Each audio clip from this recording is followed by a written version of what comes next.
Hey everybody, this is Gary. We hope you've been enjoying the podcast so far, and be sure to stick around after the outro of this episode to hear a sneak peek of Bay City Psycho's new album, Fiends.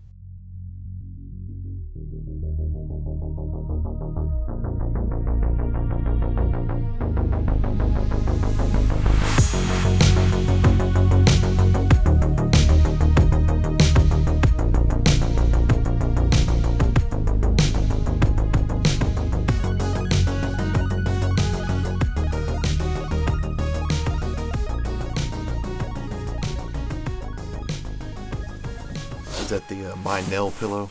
Yeah, my nail pillow.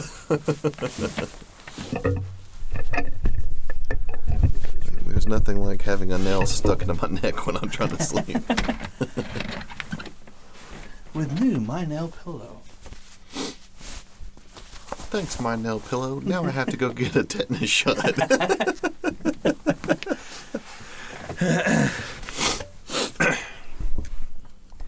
Have you ever struggled with getting good sleep and acupuncture? Now do it all at once with My Nail Pillow.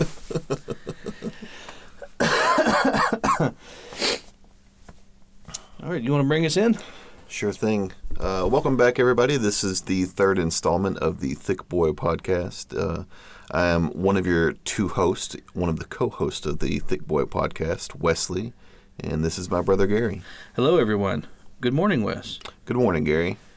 We getting a little bit of an early start today. A little bit of an early start. I travel for work, so I'm going to be not around come next weekend. So we're doing this a little bit early.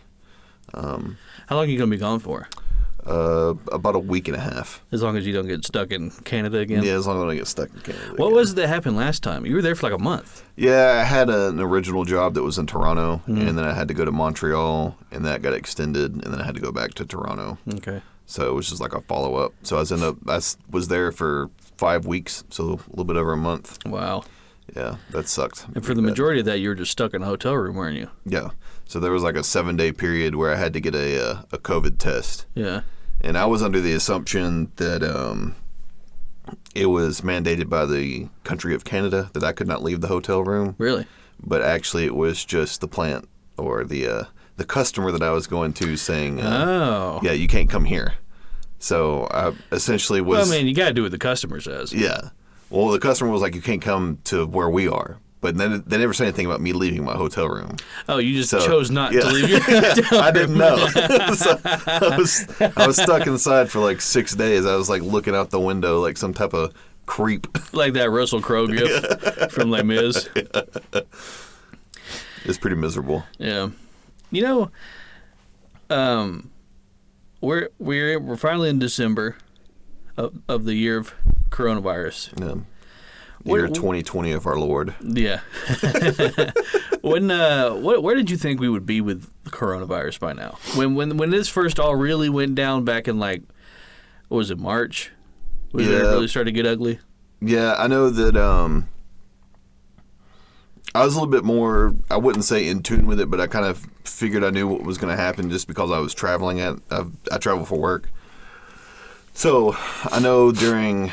You were kind of seeing the ramifications first. Yeah, so I know that during February, I think it was, that I was coming through O'Hare Airport. Is that Chicago? Yeah, Chicago.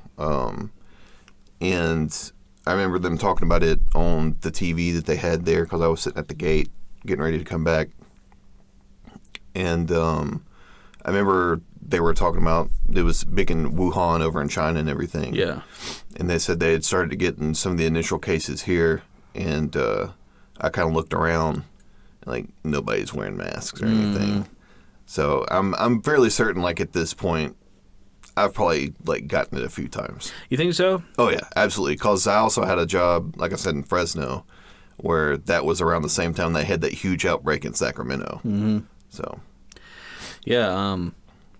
But as far as what you were asking, where I thought we would be, I'd figured probably 6 months, and then we were going to be done with it. Yeah, that's kind of what I was thinking. Yeah, I figured half a year, but obviously that's not how this played out at all.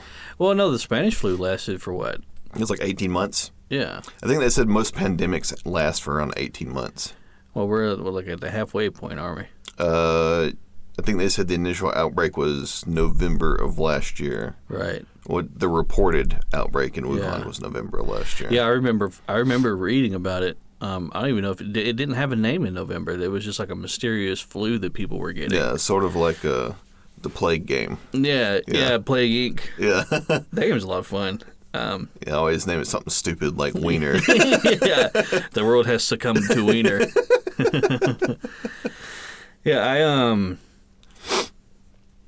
So if I remember correctly, this whole year seems like it just kind of flew by.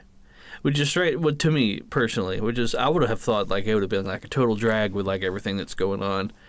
You know, we had 3 straight months of riots. Riots still happening in Portland, I'm pretty sure. Yeah, it's like a couple months ago they were like, we're at 100 days straight. And it's like, yeah, things are going to keep happening. Yeah, and then you got the coronavirus on top of that, and it was like. I feel like people are kind of overreacting about how bad this year is. Now, don't get me wrong, it's been a bad year. No. There's been a lot going on, but I think people are just, being a little bit dramatic. Yeah, I think so, too. I mean, honestly, like, there's been a lot of people that have, like, lost their jobs and everything, and the economy's kind of went the shitter. Oh, yeah, I don't mean to downplay but the bad stuff that has happened to people. Yeah. I'm just saying, it's really only been those 2 things this year. Yeah. You know what I mean? Well, I mean, it's usually pretty bad it's pretty toxic during an election year anyway. Yeah, that's true. Yeah, all this kind of came at a really good time for all that. It's like compounded on itself and it made it even worse. I actually read an interesting statistic, and I don't know if this is true or not, so take this with a grain of salt, but I think it was some crazy percentage of the world's population has succumbed to pandemics or like famine. Like that's the cause of death. Different like population centers? Yeah, throughout the history of mankind. Yeah. Like up until recently, like dying of old age or cancer like wasn't a thing. Yeah. Well, like even like in the 40s, you were doing good to make it to like 40. Yeah, I mean even now like up in the holler in Kentucky, you're still doing good to make it to 40. Yeah, you got some hillbilly with no teeth and his chin touches his nose. 12. Yeah. That's really interesting because I don't think humans have this incredible ability to kind of step in the way of nature. No. We're like at odds with nature from the get-go. Yeah, constantly. Because one, you take a look at the food chain and all the animals that are like in the food chain. Like Louis C.K. does a bit about how like we're out of the food chain. Yeah. But he's like, we've stepped to the side. Yeah, the only thing that got us there was our intelligence, the intelligence of humans. Because other than that, we've got like flat teeth, we got molars, we got like incisors that are like nothing. We don't have any claws. We don't have, we're not really that strong compared to, the other animals. We're just like a soft, fleshy bag of meat. Yeah. And we don't run fast, and so it's like, how in the world did we not all? No, yeah. If as a species we were really stupid, it's like we would make the perfect prey. Yeah. So like in the face of that, we're now the dominant species of this planet. Somehow, I mean, this is a true underdog story, right? No. It's because a bear can't figure out how to operate a gun. Yeah. So. Have you ever seen like the thing on like Facebook and all that stuff where it's like that monkey and he's got that gun and he starts shooting that AK-47? Yeah, but so ever since the beginning of time, nature's had it in for us, and we said no, we're gonna persist. But nature is a law, right? So there are things when you start stepping in the way of the way nature does things, or where things naturally progress, you start to have problems. Yeah, there's ramifications. There are like man-made problems, like it's that whole survival of the fittest thing that is present in almost every other species. Well, I mean, it's a constant push and pull, right? Like, so we're constantly looking to essentially, since the Industrial Revolution or any major comeuppance, I guess you could say, that we've constantly been looking to move forward, right? Yeah.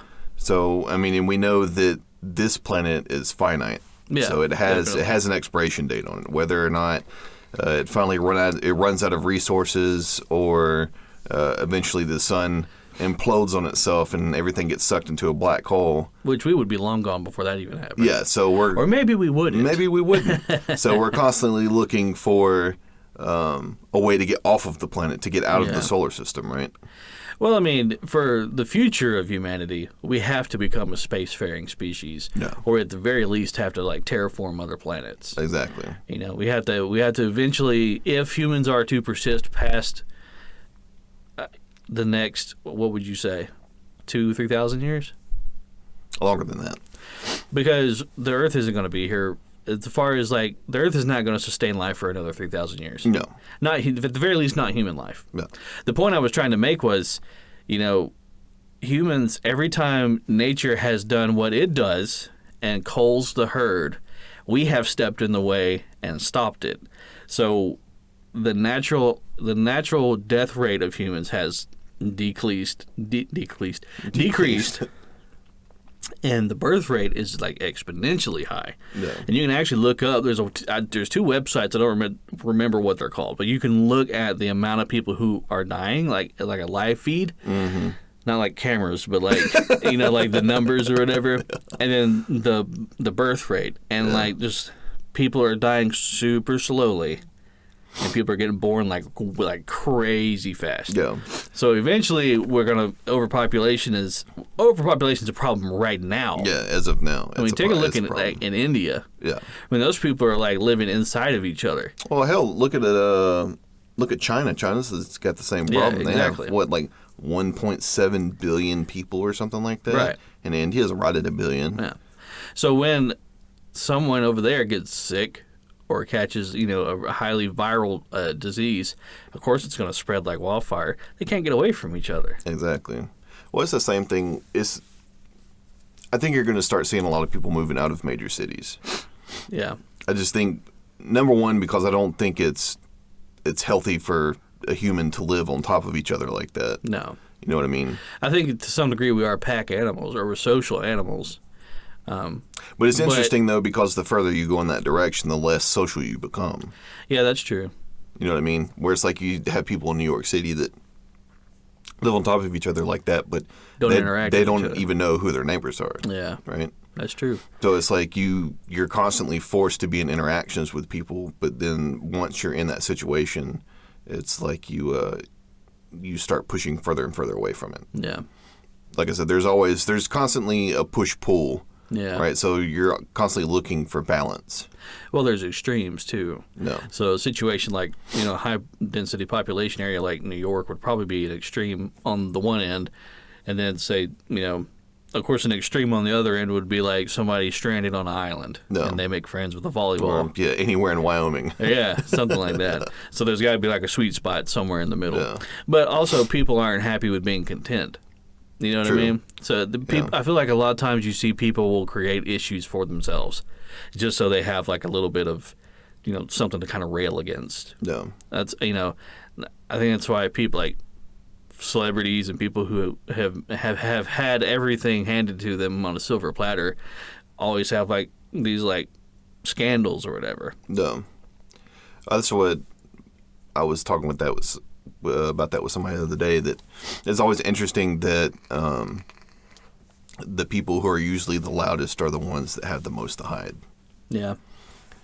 And I think that kind of speaks to what you were saying, where it's I think sometimes with celebrities and stuff like that, I think that they do things thinking that they can get away with it because of their celebrity. Right. Or they do things that they think that, I don't want to say that they can't be touched, but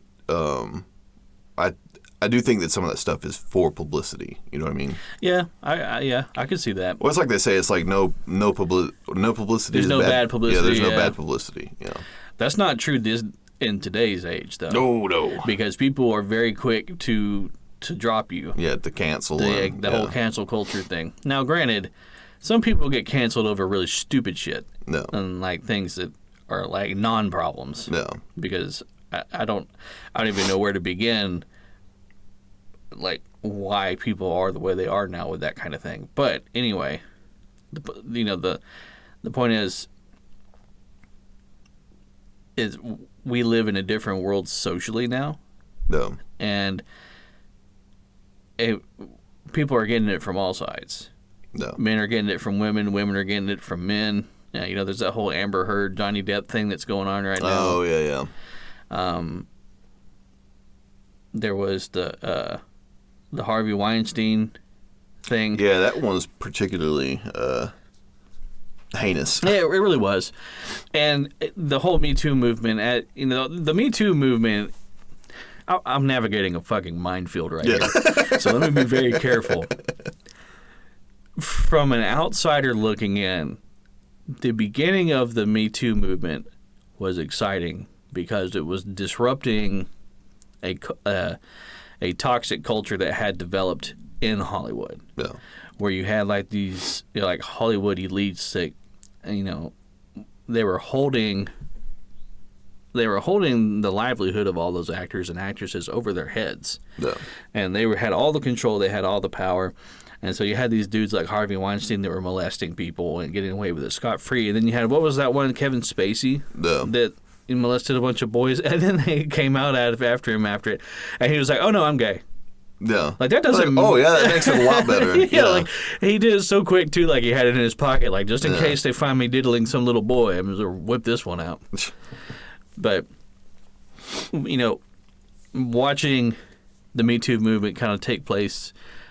during all that was like, okay, you're uprooting an issue, like a deeply rooted issue, and we're getting rid of it. It's like when you have like a bad tree in your yard. Mm-hmm. It's been there for a long time, and now we're finally doing something about it. It's going to be a big, long, difficult process, but we're going to be better off for it. Well, they kind of stopped focusing on the tree and started ripping up the flower beds. No. At the end of it, there was Me Too went from, Me Too to, oh, Me Too, Me Too, Me Too. Yeah. Does that make sense what I'm trying to say? So it was like you had all these other guys that are not Harvey Weinstein, Yeah, material. Yeah. And they were getting ousted for things that, really weren't anything to be ousted for. Yeah, well, it's sort of like the whole Louis C.K. thing. Yeah. Right? Oh, it's him especially. Yeah. So it's like, obviously, I mean, he shouldn't have did what he did. You shouldn't be jerking off in front of folks. Not if you're famous. Yeah, not if you're famous. But at the same time, it's like, is that really on par with what Weinstein was doing? Not really. No, but... I mean, there's degrees to this thing. You can't just blanket statement, like, do the same thing with everybody, right? Regardless of their actions. Yeah. Well, the thing with Louis C.K. too was everything that happened with him, everything he did was between consenting adults. Yeah. To my knowledge. Yeah. I mean, I'm not omniscient. I can't tell you exactly what went down every single time, but almost all the stories that came forward were like, yeah, he asked me if he could masturbate in front of me, and I agreed. Okay, then why are we having this conversation? No. Well, the issue there was at that time, Louis had power because he was a successful male in the entertainment industry. No. For those reasons alone, he had power. I don't think he was using his power to get sexual gratification. I think he just had power. No. And on the other hand, he was doing the thing he liked to do. Yeah. You know what I mean? Yeah. He wasn't using his power to do that, but I don't think he was conscious of the ramifications. He's like, that could hey, have I'm had going to get later. super famous so I can jerk off in front of people. Yeah, it was just like, hey, I'm super famous, and later today I'm going to jerk off in front of people. Yeah, exactly. Yeah, they're kind of separate. Well, that too, and also, I think a lot of people like comedians are usually they got a lot going on. There's a lot.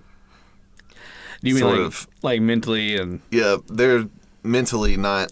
They're a different breed of people. Yeah, they are. They're a different type of entertainer altogether. Yeah, they're not the same thing as an actor, an actress, or anything like that. But getting back to your point about the Me Too movement and everything, I think that obviously there's a lot going on. It's sort of like that thing with that kid out at, was it Stanford? Was he like, he had sex with that girl while she's passed out behind like a dumpster or something like that? Brock Turner. Yeah. Yeah. So it's like, obviously, that's a fucking problem. Yeah, that is a fucking problem. Yeah, that's a fucking problem. He basically got a slap on the wrist. Yeah. Meanwhile, he raped a girl behind a dumpster. Exactly. And I remember following that story and reading the headlines that were coming out. And one was like, his dad was a lawyer? Is that what it was? Or was his dad a senator? His dad... See, he was in some type of position where... Something like that. It's one of those two things. And he told the judge in court that being in jail or being punished for his actions would hurt his swimming career. And so I say somehow, it's because somebody greased somebody's palms. Yeah. But somehow that was enough to get him off, get him off for what he did. Yeah, shit like that. Everybody sees it. It's in your face. Yeah. And everybody goes... That has to change. Yeah, that obviously has to fucking change. Yeah. You know what I mean? Well, excuse me. Now, this one's going to be a doozy, folks. I'm about to talk about Black Lives Matter. Oh, boy. Here we go. Only briefly. Now, I understand that, yes, I'm a pasty white man, and I don't know what it's like to be a black person in this country. I could never know what it's like. But I know enough to know that the Black Lives Matter movement started because black people were being killed by police officers, and those police officers were not being held accountable for it. Now, not 100% of the situation when there's a police-involved shooting or when the police officer kills somebody, it's entirely the police officer's fault. You can watch all kinds of body cam videos or whatever to see that. The issue was in those instances where black people were being killed by police officers unjustly, those police officers were getting away with it. No. That's the problem. It's cops aren't the problem. Black people aren't the problem. It's these instances, and there were many of them, where they were being unjustly treated. And that was what started the Black Lives Matter movement. Then they started digging up the flower bed. Yeah. You know what I mean? Yeah. They started, what was the, I don't remember where it was, but there was one Black Lives Matter, like, march or whatever that took place, and they basically were just terrorizing, like, residents. I think it was actually in Wisconsin, if I remember correctly. They were, like, out in the suburbs, and they were, like, terrorizing those people. Those people have nothing to do with what was going on. Yeah. But anytime there's an idea that people rally behind, and you have these movements or these groups, you are attracting a lot of people who are already very charged at that moment, and people who feel very emotionally invested in the thing that it is that we're all rallying behind. Now, not every single one of those people who come behind this movement are going to be good faith actors. Yeah, they're not going to be emotionally high and still have like a pretty level-headed idea of how they need to go about addressing the issue that they're trying to address. You're going to have a lot of people who are mostly emotion, and when you're mostly emotion, that's when you kind of act out and you make problems. Yeah. And you're not making logical decisions. Yeah. So then that's when you start getting riots, people, attacking people in the streets. No. Well, then it becomes a mob mentality, right? Yeah. Well, and then that spreads. Yeah. You have people who are kind of on the fence about, okay, should I start kind of acting a fool or should I be cool? And when they see all these people doing that, they're like, okay, it's full time. Yeah. It's full time. Like some type of superhero. Yeah. All right, it's full time. It's full time. Full man. It's full man. When you said, like, the way you said fool, imagine me like just like a 70s, like, funk R&B guy.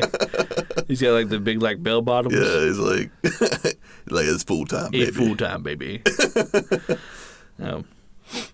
Yeah, but it's kind of the same thing we talked about in episode 1, where people always going to see the bad first. Yeah, of course. In anything. And then that's what you're going to draw your opinion on, maybe because that's a survival instinct that humans have. No. But shit always stinks worse than roses smell good. Yep. So if you have 40 roses, if somebody shits in your flower bed, and there's a big hot dookie right in the middle of it, the first thing you notice when you bend over to take a whiff is going to be that big hot dookie. And that's all that's there. There's plenty of pretty flowers, but that one right there is a problem. No. Yeah, well, I mean, it's certainly an issue when you have that many people that are in a vicinity of, in a mindset, I guess I should say, of they're already upset, they're already pissed off. There's issues with police officers that are doing instances of wrong inside of a community, and those people feel like they can't be helped. Yeah. You know what I mean? So they already feel like it's already against them. Right. So I think a lot of those people go out, they're not looking to voice opinions. They're out for action. You know what I mean? And so they're at this point they're done telling people how they feel. Right now they're trying to get things to change. Exactly. Yeah. And rightfully so. Yeah. I mean, this country that we live in is, if you don't like something, fix it. Yeah. And that's what they're trying to do. And my biggest thing is I always don't understand why it is that it's always white people telling other white people what they should be offended about? Yeah. Well, they do that. You see that on Twitter a lot. Is that what you're talking about? Yeah. So it's like when you see bad faith actors inside these like mobs and stuff. Yeah. Like throwing a brick through a fucking window or something like that. It's always a fucking white kid. You know what I mean? Yep. You know, like, and so that gets attached to the Black Lives Matter movement, and then everybody's like, well, they're like, look at all these black people out rioting in the street. It's like when it was a white person. Yeah, it's like you saw the same news clip I saw. That was a white kid that did that. Yeah. Like he started that. Well, the Wendy's that burned down in Atlanta, that was a white woman that threw a Molotov cocktail through. Yeah, exactly. And then the one that kicked off in Minneapolis, that was a white guy destroying that AutoZone. I think they ended up finding out that dude was actually a white nationalist. Jesus so Christ. he was there with an agenda. He was trying. Yeah. He was doing exactly what he knew would happen, take place, and make people think. Yeah, and that's what makes it hard, right? So you don't know who these people are inside of this crowd. So it's how do you identify them? Yeah. So you could have somebody who's a white nationalist that dresses up in BLM or in Antifa gear or whatever, and then they go and they commit some type of crime, and then they peg it on the other one. Exactly. You know what I mean? It makes it hard to distinguish between the two. Right. Well, also because, especially with Antifa, Antifa doesn't have like an organizational structure. It's kind of just like it's just like a flag that people rally behind. No. And you'll hear like, especially from like right-leaning news sources, will talk about Antifa leaders and stuff like that. There's really no Antifa leaders. It's kind of like all these little splinter groups that are all around. No. But I couldn't imagine, me as a black person. If I was a black person, and I was tired of people of my race being unjustly murdered. No. By the establishment that's supposed to protect them, because then you would feel like, okay, well, who do I have to rely on? So if I'm already dealing with that, and I go out and I'm trying to change things, and I'm trying to show that I've had enough of this, and I'm trying to show, hey, we're not all a bunch of savages, destroying everything. And then I see some white person come up and huck a brick through a Target window and then kicks off the whole thing. I can imagine how frustrating that must be. Oh, absolutely. Because then in that moment I would know, okay, well, nobody's seeing us here with our picket signs and peacefully protesting on Capitol Hill. That would be frustrating as shit. Yeah, they're seeing all this nonsense going on over here, which we had nothing to do with, but it's pegged on us. No. And then that frustration will breed contempt. And then they might say, well, fuck it, they already think that way about us. Let's be that. No. Well, it's like we were saying in episode 1, it's when you start telling people that they are one way, they lean into it, right? Yeah. So if you keep telling somebody that they are bad faith actors or they're out there rioting and everything, and obviously for the people that's not the case, you can only be told that so many times before a majority of those people go, you know what? Mm-hmm. If that's how it's going to be, then I'm just going to lean into it. Yeah. I mean, everything that I've ever seen that's kind of, from large scale to small scale, that's what I've seen. I've seen that come to fruition many times. Yeah. Well, I mean, when you look at it, though, it's peace is always harder than chaos. Yeah. Right? Yeah. So chaos is easy. Chaos is easy to start. Yeah, because you only need one side to create chaos. Yeah. Whereas to make peace, you need both parties. Exactly. And that's like nigh impossible. Yeah. And another thing is that you have, especially with right-leaning media sources, is that they usually don't present the entirety of the story, right? With CNN and the rest of them, they don't do it either. Oh, no. With left-leaning news either. Well, because both those organizations, they know who's listening. They know what those people want to hear. Yeah. Well, they pandered their side. Yeah, it's the same thing that we talked to. Pandering. It's all pandering. Episode, right? Country star pandering. Fucking country music. Oh my god. Yeah. Oh my god. Country music. Have you I got in the car the other day and Allison had she had on the 101.5 or whatever it is. I don't remember. Is it 105? Rock 105? Not Rock 105. Whatever the country music station is. Oh, 101.5. Yeah, 101.5. Okay, that's the Bull or whatever. Or 94.9 the Bull. Yeah, whatever. Whichever one it is. I stopped listening to country a long time ago. The other one's like The Truck. Yeah, The Truck. Welcome to the Boots. The Boots. But so I got in and I turned it on. And I didn't even realize that what I was listening to was country music. I was like... It's not. It's pop. I was like, what is this? It's pop. Yeah, that's exactly what it is. It's pop with like a fake southern drawl on it. Yeah. To me, the worst offenders is Florida-Georgia line. Oh, they started it. I don't know if they started it. I don't know if they started it, but they jumped right in, both feet first, into that whole thing. It's always like, I'm driving down a back road in my truck. Yeah, just saying. Hey, little girl, wanna fuck?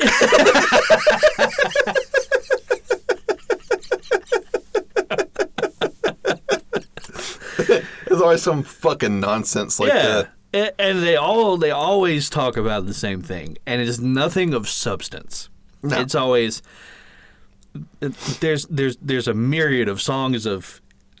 All he's singing about is him sitting in his truck with a girl. It's just this one little snapshot of a day. It's not, hey, we're going here to do this and we're going to do this later. Yeah. He's not telling a story. He's not telling why he feels the way he does about sitting in the truck with his girl. It's just this statement: I am in the truck with my girl. Yeehaw! No. And it's really sad because old country. You're talking about Cash and... Yeah, so older country songs almost always told a story. Or at the very least kind of, dove into emotional things. And now it's just this vapid, I just hate it so much. Yeah. I hate what it's become. Yeah, I immediately was like, ugh, and turn the channel. Oh, my God. I was turn the whole entire radio off. I was like, I don't want to listen to anything. Yeah, did you ever... Yeah, this just ruined music for me for the remainder of the day. Did you ever see that video where that dude took, the top 10, popular country songs of that year, and he, played them all together at once, and it was the same song 10 times in a row? I haven't, but I can imagine. Yeah, I'll have to show you that because... It's just, my God, when it's right there in front of you.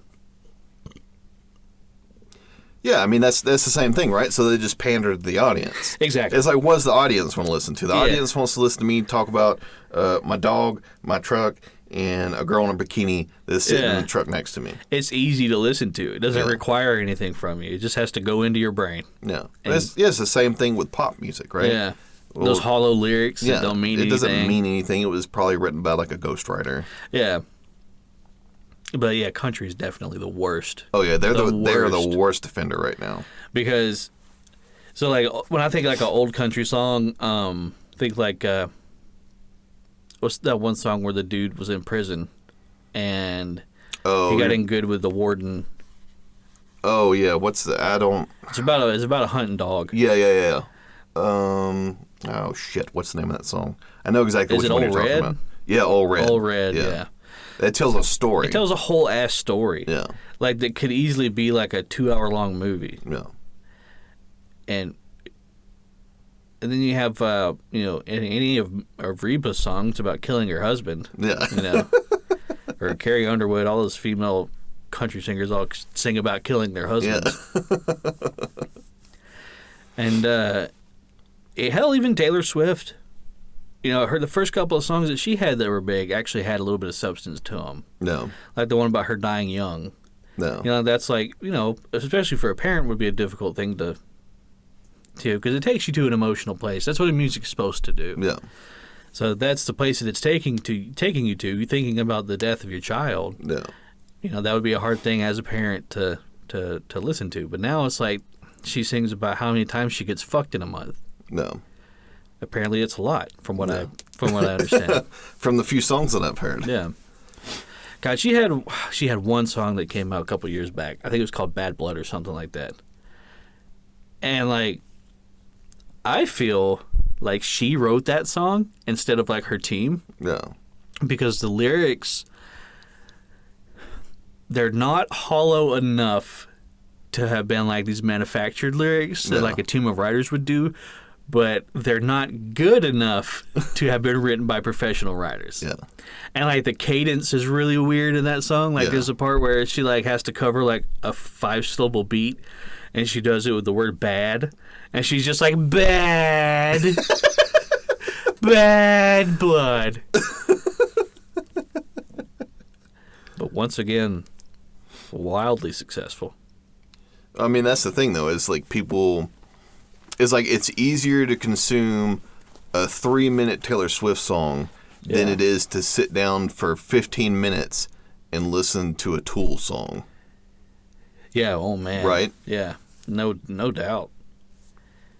My favorite Tool song is 46 and 2. No. Just because it's got that really cool bass. That little cool bass lick at the beginning there. But yeah, I mean, even, think about the music video. Have you ever seen a Tool music video? No, I don't think I've ever seen a Tool music video. They're all pretty crazy. They got a lot going on. Yeah, I'd imagine so. You ever seen a Taylor Swift music video? Yeah, I have. Not much going on there. No, there's not. It's just her walking around, and she has all the sex appeal of a 2x4. And like Plank. Yeah, Plank from it. You see Johnny come out, he's like holding Taylor Swift. Oh, man, I loved that show as a kid. I liked, my favorite character on that show was Rolf. Yeah, Rolf was always the best. Yeah, he reminded me of somebody I knew in real life. And I don't want to say their names. That's another thing, too, is like when we're doing the podcast, I'm trying to be conscientious of like when I talk about people, not to give away a lot of information. Because the internet's a crazy place. I've already said Mary's name 1,000 times. So it is what it is. What it is at this point. But he reminded me of. I'm just gonna say his name and I'll bleep it out. Okay. Do you remember him? Yeah. And I think it was just because he was forward. That might have been like the only connection my brain made. Well, Rolf always had the best appearances in the show. Like, they always wrote him in the best. Yeah. Right, so... Well, they were able to do a lot with him. I think they were able to do a lot with his character because they never specified where he was from. They just, like, he's kind of like a wacky dude. He can do whatever. Yeah. In the show, the show obviously was not It was not realistic or anything. It was very cartoony. Was it like the one where he had like the hammer hat on? Yeah, the big giant hammer hat, the hat of punishment or whatever it was. Have you ever seen like the meme and stuff where it's like him like opening up the thing? It's like life has many doors or something. I saw one life or has whatever. Many doors, Ed boy. Yeah, there was one I saw where it was like, I guess they had taken like a still frame from like an adult entertainment movie. Yeah. And instead of the lady's parts, it was a raw photo.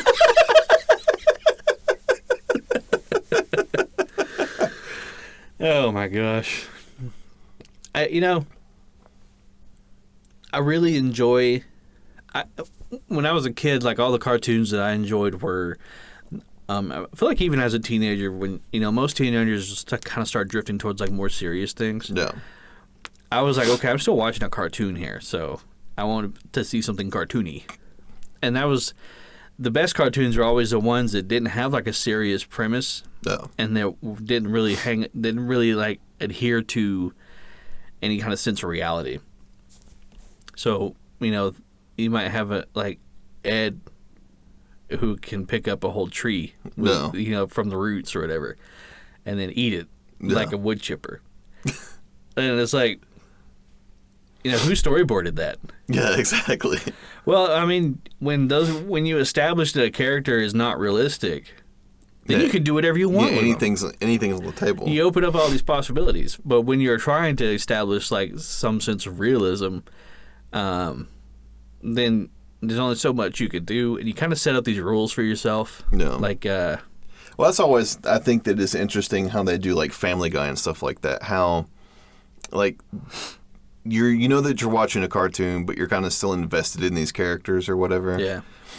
But when they do like, and they've done this as a crutch, and I think at this point they've kind of memed themselves and they lean into it. Yeah. Is the whole cutaway thing. Oh yeah. Yeah. So like I saw one where Peter was talking about something about diving into like a thing like Scrooge McDuck. Oh yeah. Have you seen that? Yeah. And he like hits it, like breaks a bunch of bones. Yeah. He's like laying there. He's like, it's not a liquid. It's a bunch of smaller pieces of mass to make up a great mass. But I do think it's interesting how they do it, like in the cutaways, like where they're just like. Yeah, it kind of gives them the freedom to mess around with that. Yeah, or you might have a cartoon where like somebody gets shot with a gun. Yeah. And it like, they might be like putty.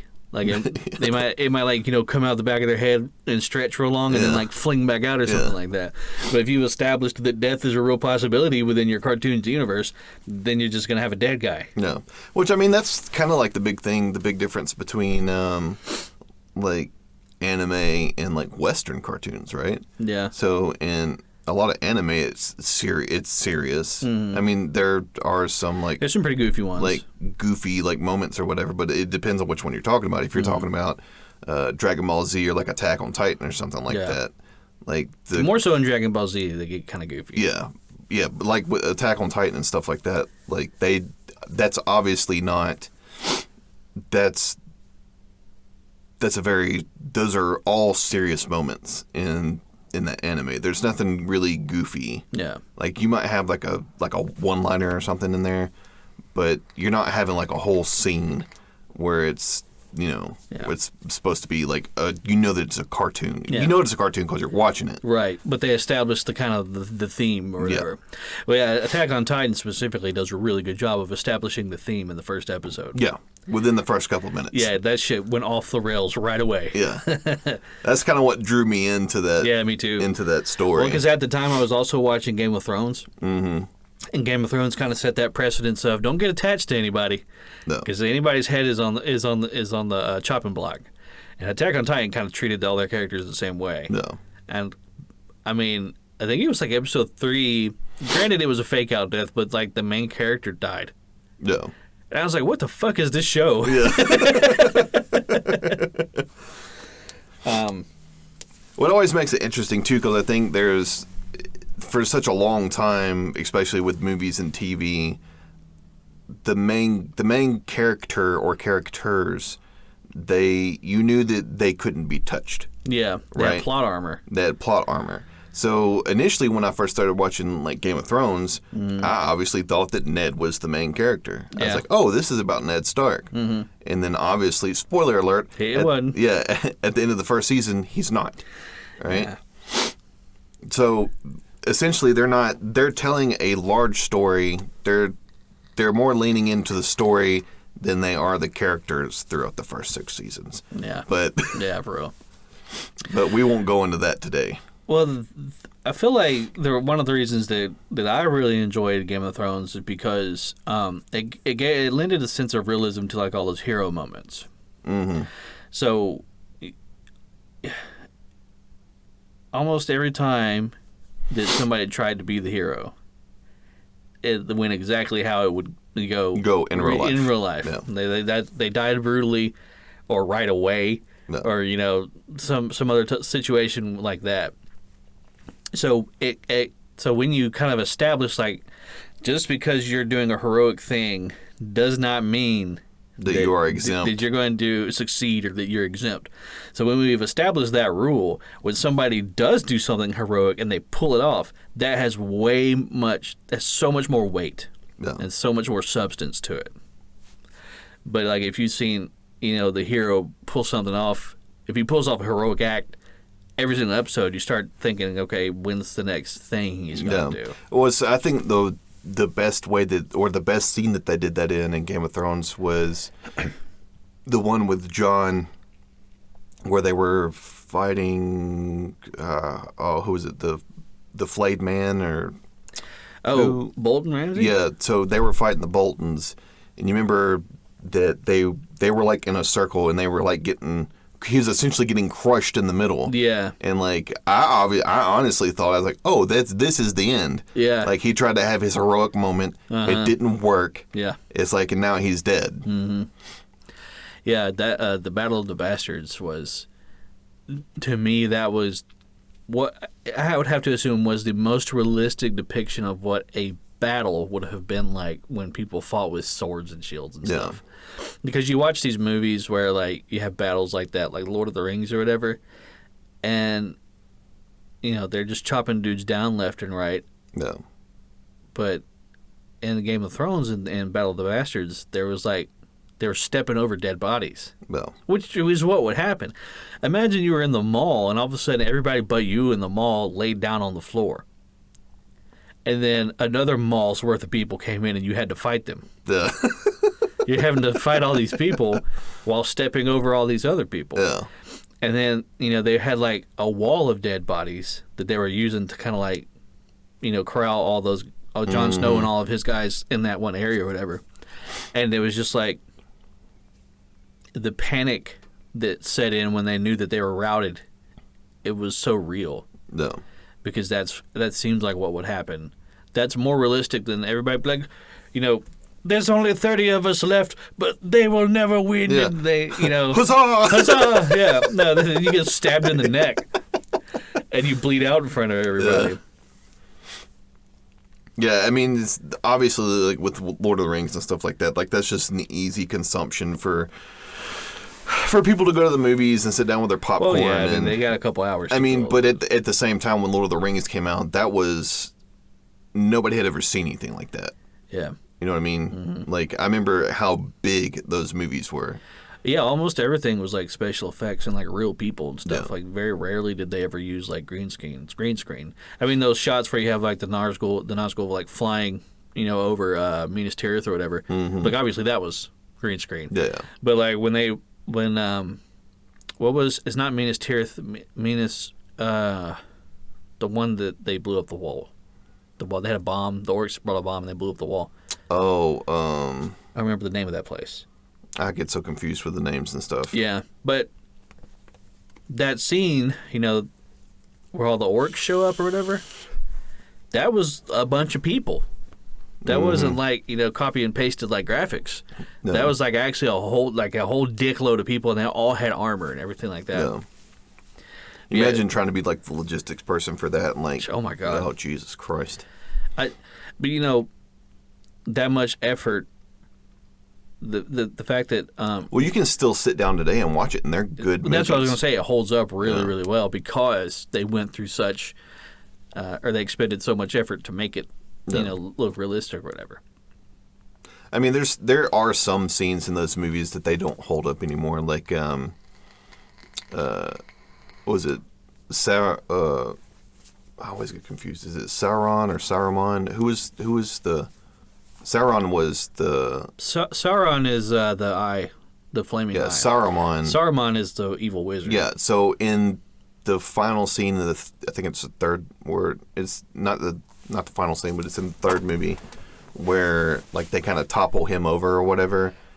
Like there's some CGI stuff that doesn't really hold up. You talking about like when all the tree ants? Yeah. Well, I mean, but at the same time, he couldn't get a bunch of tree people to fight. Yeah, exactly. Movie, so. But at the same time, that was what 2004 when that came out. Yeah. I mean, but at the time, I remember watching that and I was like, oh my god, that looks realistic. Yeah. Yeah, I mean, yeah. If you go back and watch it now, you can kind of see like that's a little dated. No. If you go back and you watch the Star Wars prequels, oh yeah. Now, they really went overboard with the CGI. Yeah. There's almost no special effects at all. It's like almost all CGI. Like there's a lot of the backgrounds and set pieces are CGI. No. Which that seems lazy to me. Yeah. You know what I mean? They did that in The Hobbit too. A lot of those backgrounds and set pieces. Yeah, a lot of the stuff in The Hobbit was all CGI stuff. When they didn't have to be. No.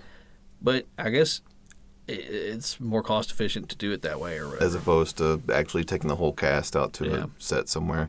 Because it's like most of that stuff for Lord of the Rings was filmed in New Zealand, I think. So I'd imagine getting all those set pieces and all that stuff down to New Zealand. Yeah, that was probably a year and a half in itself. Yeah. Just moving everything and getting everything set up.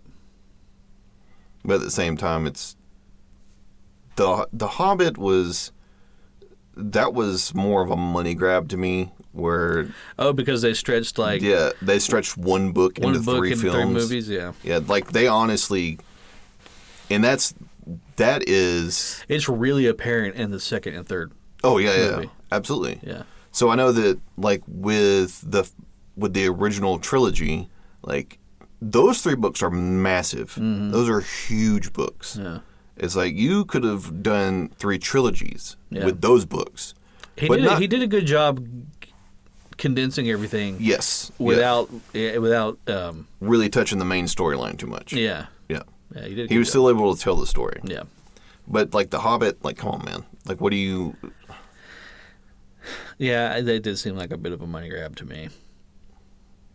I mean, the Star Wars sequel movies. Yeah. Oh my God. Just Disney should have nailed that. If they were going to do anything right, it should have been Star Wars. Yes. Because they spent billions of dollars acquiring that property. And have you watched The Mandalorian? Have you watched any of that? I've watched the first season. I haven't started watching the second season. Second season's pretty good. There's a little bit of fan service in this most recent episode. I won't spoil anything for anybody. But me and you went and we saw The Force Awakens. Was that the first one? That was the first one. Yeah, the first one. Me and you went and saw that after we ate Five Guys. Yeah. And that lady was like, "Sir, you do know that a regular fry or a large fry serves like 3 people?" She said, "Yeah." She was like, "A large fry serves 2 people," and you said, "I know." Like, hey, lady. Yeah. Less questions, more Less fries. questions, more fries. But I remember going to watch that movie, and as I was watching it,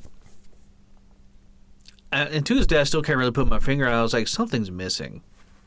This doesn't feel like Star Wars to me. Yeah. Maybe it's because, it's been 20 years since the last Star Wars movie.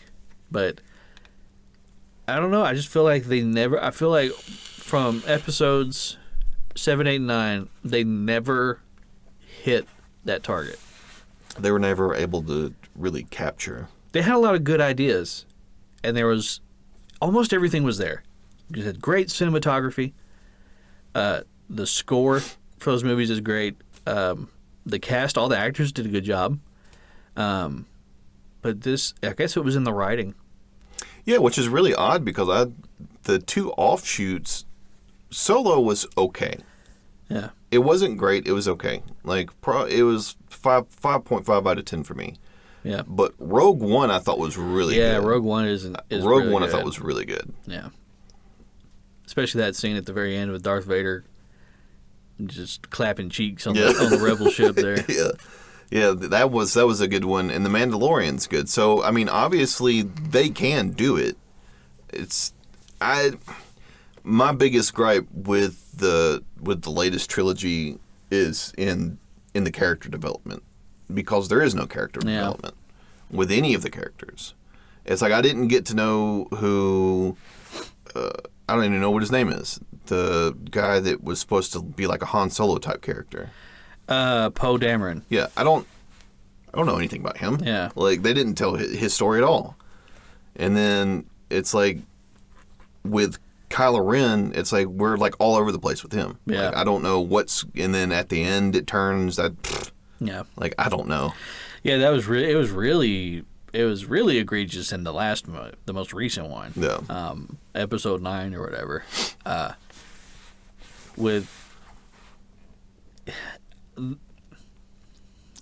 So let me backtrack a little bit here. Did you watch any of the Marvel movies? Which ones? Just like this most recent, the Marvel Renaissance, like the Thor, Captain America. Yeah. So did you watch all that way up through like Infinity War and Endgame? Yes. So Endgame, I think Endgame's a good movie, but it's definitely very self-indulgent. Yes. But they earned that. They really did. Yeah. And I feel like Episode 9 tried to be a little bit self-indulgent, a little bit fan-servicey, and it just wasn't earned. Mm-mm. Like, I mean, for Christ's sake, they killed Emperor Snoke in the second installment. Yeah, and we never even... was that even addressed who that was? No. In the last movie, they show like a bunch of like cloning tanks with like replacement Snokes in them. And it was like, oh, it turns out Emperor Palpatine's the bad guy the whole time. Yeah. But they revealed Emperor Palpatine in the opening text crawl. Yeah. Now, I know that, they had like the promotional material and like the trailers and stuff, but step away from that for a second and imagine someone who didn't watch the trailer, but they went to go see the movie, and they see in the opening text crawl, Emperor Palpatine is back. That's what it says. Emperor Palpatine is back. And you're like, what? Did I miss something? Like, no. I just came off the ass end of The Last Jedi, and he had nothing to do with it. Now all of a sudden he's the main bad guy? No. It just, a lot of what they tried to do seemed unearned. They did a lot of stuff to get people like invested.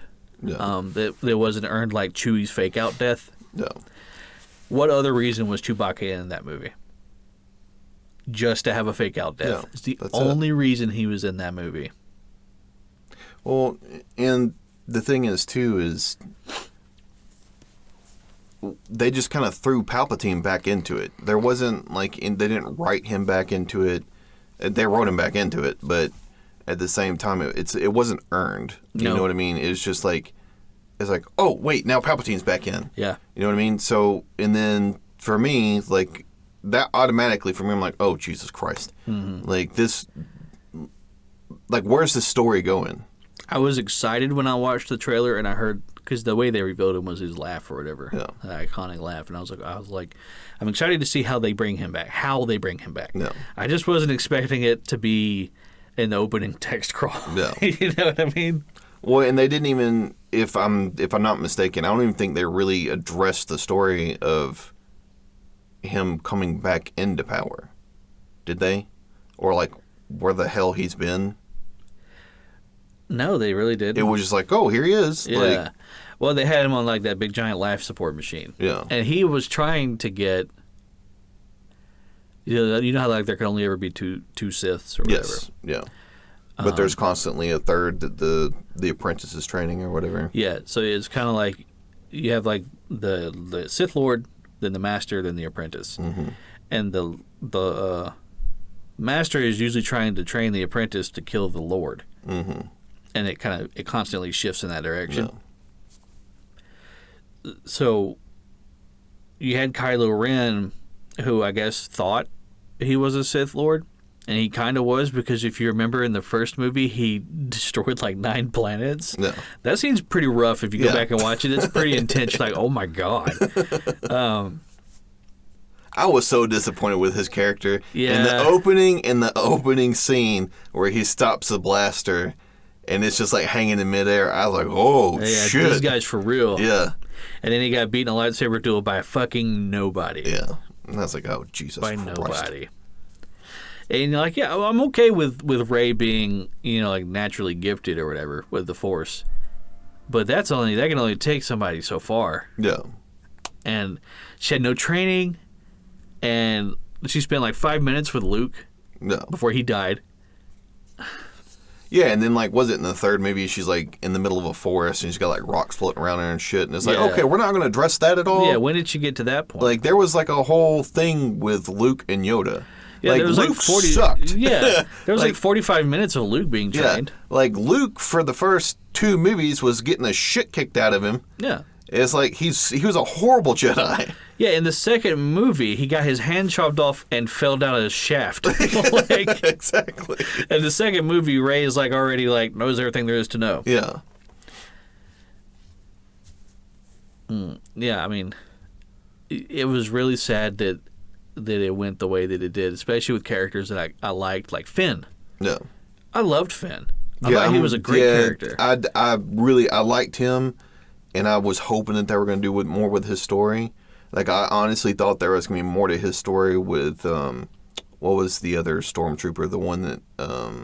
Captain Phasma. Yeah. She died in the second movie? No, the first movie. I thought she came back in the second movie. I don't remember. Yeah. I blacked out during those. I just consumed it. Listen. It was just Star Wars for Star Wars' sake. Is it the third movie? Or no, it might have been the second movie. Which one's the one where she flies through space? Oh God, that's Was that the second or third one? That's the second one. I let out an audible groan inside of the movie. We were sitting there, and she did that, and I went, ugh. Yeah. It's so stupid. It's so stupid. Why can she fly? Yeah. It's like, and then she's like flying through space. I was like, the fuck out of here. Yeah. I don't know. Maybe part of it's just like that. I got that old mad mentality. It's like, quit fucking with my stuff that I like. Yeah. But they really could have done better. Yeah. Well, not only that, but you're breaking canon with so much stuff. It's like that. It was never addressed that she had any type of force ability. Was that ever addressed? Maybe in the extended universe. Yeah, but you can't. Maybe like in the comics and whatever, but you can't bring normies in with that. You No. can't just be like. And that's essentially where I'm at. I watched the movies and I watched The Mandalorian. Yeah. That's about it. Well, they also, the way they did it too was like, it was supposed to be like a big shocking reveal that she was force capable. That's how they played that off. It was like, oh, guess what? Leia can do the force stuff too. And Yeah, but you don't do it like that. Yeah. If they wanted to show it like that, it should have been something small and then something big. Yeah. Not just all of a sudden she can fly through space. Like Superman. Yeah, and they broke a lot of established rules too of the universe and the lore. No. Like the when she goes into like hyperdrive or whatever and smashes the ship into the other ship. No. Like they've already established in the lore of Star Wars that's not how that works. It's not just moving fast. It's like teleporting. Oh, I mean, I think that the way that they wrote those movies was I think they saw it as a cash cow, and they just brought in a bunch of people they thought that were good writers, or maybe people that worked on large projects, and not necessarily people that were fans of the... There was a lot of cooks in the kitchen. Yes. And I kind of had this discussion with somebody once. It was like, it doesn't seem anymore that the movies are made by people with like a vision. No. Or like a director who has an idea of what they want something to be. Star Wars was good when it... I want to mess up by saying this, but Star Wars was good when it was just George Lucas in control. And now he made a couple flubs here and there. Granted, Jar Jar Binks. No, oh, Jesus. But now it seems like movies are being made by like a committee or like a board, where it ends up being this culmination of a bunch of compromises. No. Well, yeah, it's the same thing with Game of Thrones. So when you look at seasons 1 through 6, that was all written by George R. R. Martin. Yeah. Who was intimately familiar with his story that he was trying to tell. And then he essentially, for, was it 7 and 8, he was like, he told them, he's like, here's how it ends. Yeah. And then, like, they didn't, if I'm not mistaken, I could be talking about it out of my ass here, but I think with the last season, I don't think that they talked with him at all about the last season. I mean, I'd believe they just went forward with it. They were like, well, here's what we're going to do. And we're only going to give you 6 episodes. Well, it kind of had the same problem that the Star Wars sequel trilogy did. Everything was there except the writing. No. Because was it the Battle of Winterfell or whatever, had so many cool scenes. Like when the Dothraki ride out there with like their weapons on fire, and then like you can't see them. You can see like the little spots of light out in the distance, and they start slowly going out one by one. And you're like, oh fuck, they're losing. No. And then they all come running back out of the darkness. That was a really cool shot. All the shots with like the Night King were really cool shots. Even with Arya killing the Night King was pretty cool, even though it was kind of stupid. No. Well, it's like they spent so much time with her, with the faceless men, and then it's like, oh, she just jumps out of the shadows. Mm-hmm. They would have been better served to have her be somebody else during that scene. Yeah. You know what I mean? Yeah. Like that's how I feel about it. Yeah, like after the Night King died, that was kind of Jon's purpose served. Yeah. There's no other reason for his character. Could have done something really cool where Jon died during the Battle of Winterfell. Yeah. And then Arya took his face. Yeah. And killed the Night King as Jon. Yeah. Because then you would have had like this emotional roller coaster of, oh, I thought Jon was dead. Yeah. And it was like, oh, Jon is dead. And it was Arya who killed the Night King. Yeah. I don't know if that's how that works. I don't know if she has to kill somebody or if she can just take a face off a dead person. I don't know. I don't think that was really... That may be addressed in the books, but I don't think it was ever addressed in the show. That would have been a cool way to do that. No. Wait, and at that point, I would have been totally fine with... Not that I have anything wrong with Arya killing the Night King. I just don't think it should have been her. No. Or they could have written it better. Yeah. Well, at the same time, though, I mean, we talked about Game of Thrones kind of subverts your expectations of, you have like the hero and the villain, and you assume the hero will overcome the villain. No. And Jon was the hero, the Night King was the villain, and that's not what happened. But all throughout Game of Thrones, what you expect to happen is not what happens. So yeah, well, I mean, that, and they left so much stuff open in the last season. Like we didn't get to know who Azor Ahai was, or you know what I mean. Like we never saw the flaming sword. Yeah. Like all that stuff was never really addressed. Oh, and then it's like the part like at the end in the last the last episode where he stabs her, and then the dragon like melts the chair and flies away. Yeah. I laughed when that happened. I was like, the fuck out of here. Yeah, that's so stupid. Somebody posted a meme. It was like him looking at her dead, and then he like looked at the chair. He's like, pointy. Yeah. Oh man. Yeah. Entertainment media is a very weird thing these days, as far as like the way we consume it. Yeah. So, and the reason I bring that up is because I have two friends who started watching Game of Thrones well after the final season had aired. Mm-hmm. So they were watching it each episode back to back to back to back to back. So, when you're watching something as it's coming out and you've got a week or 2 weeks between episodes, you're kind of building up expectations. No. And you're never going to make everybody happy. So they were already up against the wall when they made season 8. No. But for my 2 friends who watched it from beginning to end, one after another, said that they really enjoyed it. Interesting. Yeah, that's an interesting way to think about it too, because when you're just consuming it, and you're not having these long periods of build up and expectation. Yeah. Maybe you don't get quite as invested. Yeah. I mean, you're like, oh, there's the resolution, and you're happy with that. Yeah. But you say even aside from that, you got things like YouTube. Most people stream stuff nowadays. No, you know what I mean? Like me and Mary, we don't have cable. Yeah, we don't either. We use Hulu. That's what we use and Netflix and Hulu, all these different like streaming sites.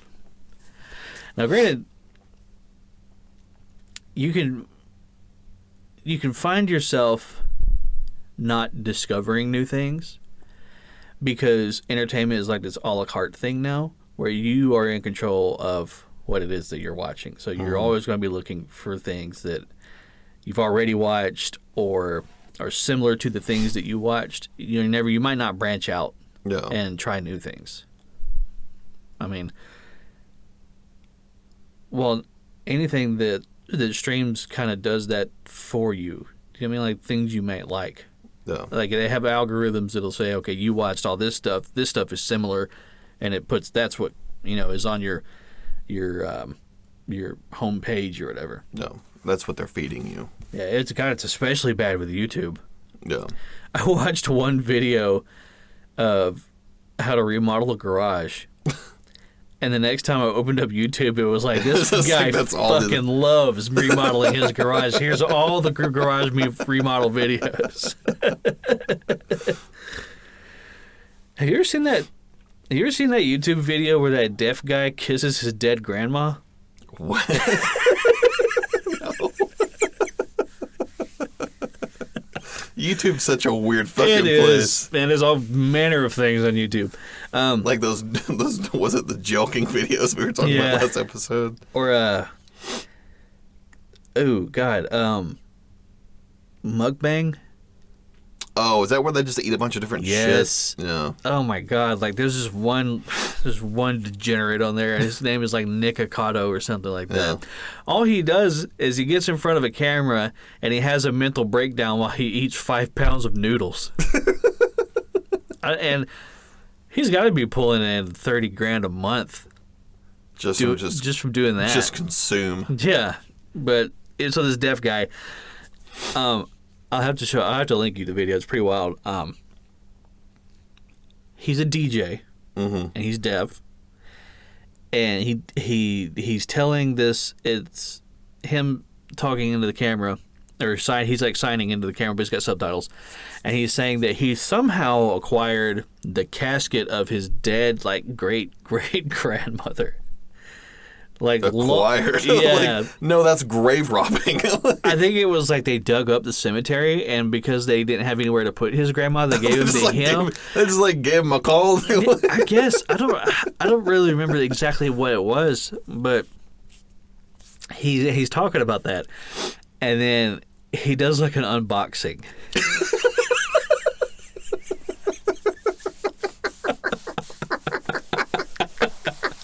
So he's got her coffin in his backyard with a tarp laid over it, and he takes the tarp off and he opens up the coffin, and she looks like a corpse. Like her skin is green and papery, her eyeballs are sunken in, and her mouth is open or whatever like that. Yeah.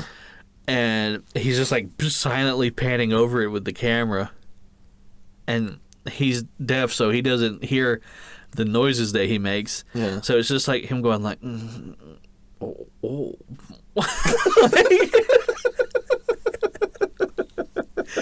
And then he sets the camera down and leans over and starts kissing her on the mouth. Oh, what the fuck is wrong with this guy?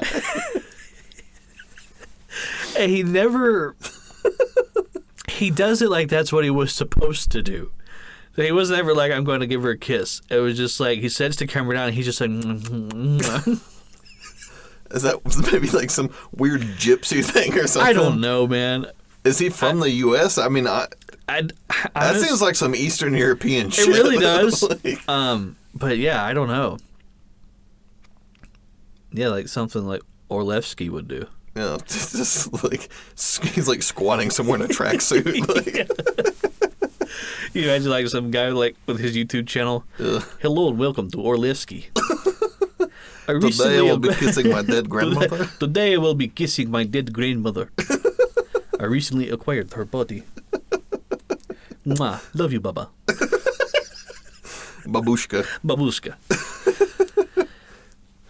Yeah, there's just all manner of things you can see on YouTube. It's such a weird place. Like, you can be watching like a video about like video games, like the upcoming newest video game or whatever, and then all of a sudden you're watching like some interpretive dance thing with some lady with her tits out. Yeah. It's like, it's like, how did even YouTube even recommend this? Yeah. Like, what's going on right now? Well, I mean, YouTube. And before that video starts, there's like a Toyota-thon.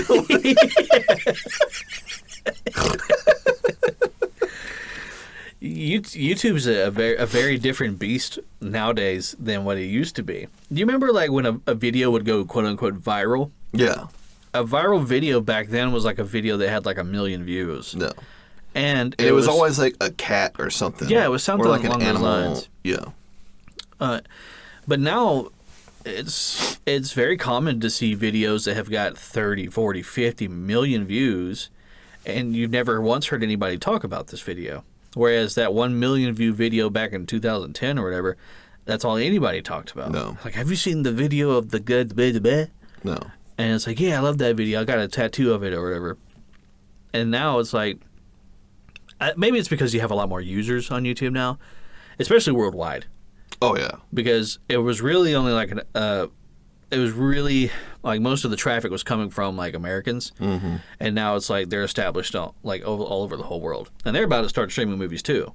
YouTube is. Yeah, well, they got YouTube TV and everything now, right? Yeah, why not? No. Well, I think it's interesting too that, like, you look at just the way that the internet has progressed over the past 10 years. Like, when you look at like 2010, like what you were saying with like what was essentially a viral video or what made a viral video. Yeah. And then you move to something like today, and a viral video is like somebody getting smoked on World Star Hip Hop or something like that. Like, that's a viral video, you know what I mean? Yeah. Even then, though, that's only viral amongst that community. Exactly. Well, and it's the same thing with like memes, right? So like you go back and look at memes from like 2010, you have like Velociraptor. And you have like Bad Luck Brian, Troll Face, and the Rage Face comics and stuff. And it's like now, like that's not that nobody uses those. I mean, they still use them sometimes. Yeah, but it's like ironic now. Yeah, they're like hipster memes. Yeah, yeah. It's just interesting to see how it's progressed over 10 years. Yeah, yeah. I feel like things change very rapidly now. Oh yeah. Yeah, video games in particular. Well, even the video, I think the video games have kind of stagnated as far as like improving or like expounding upon ideas.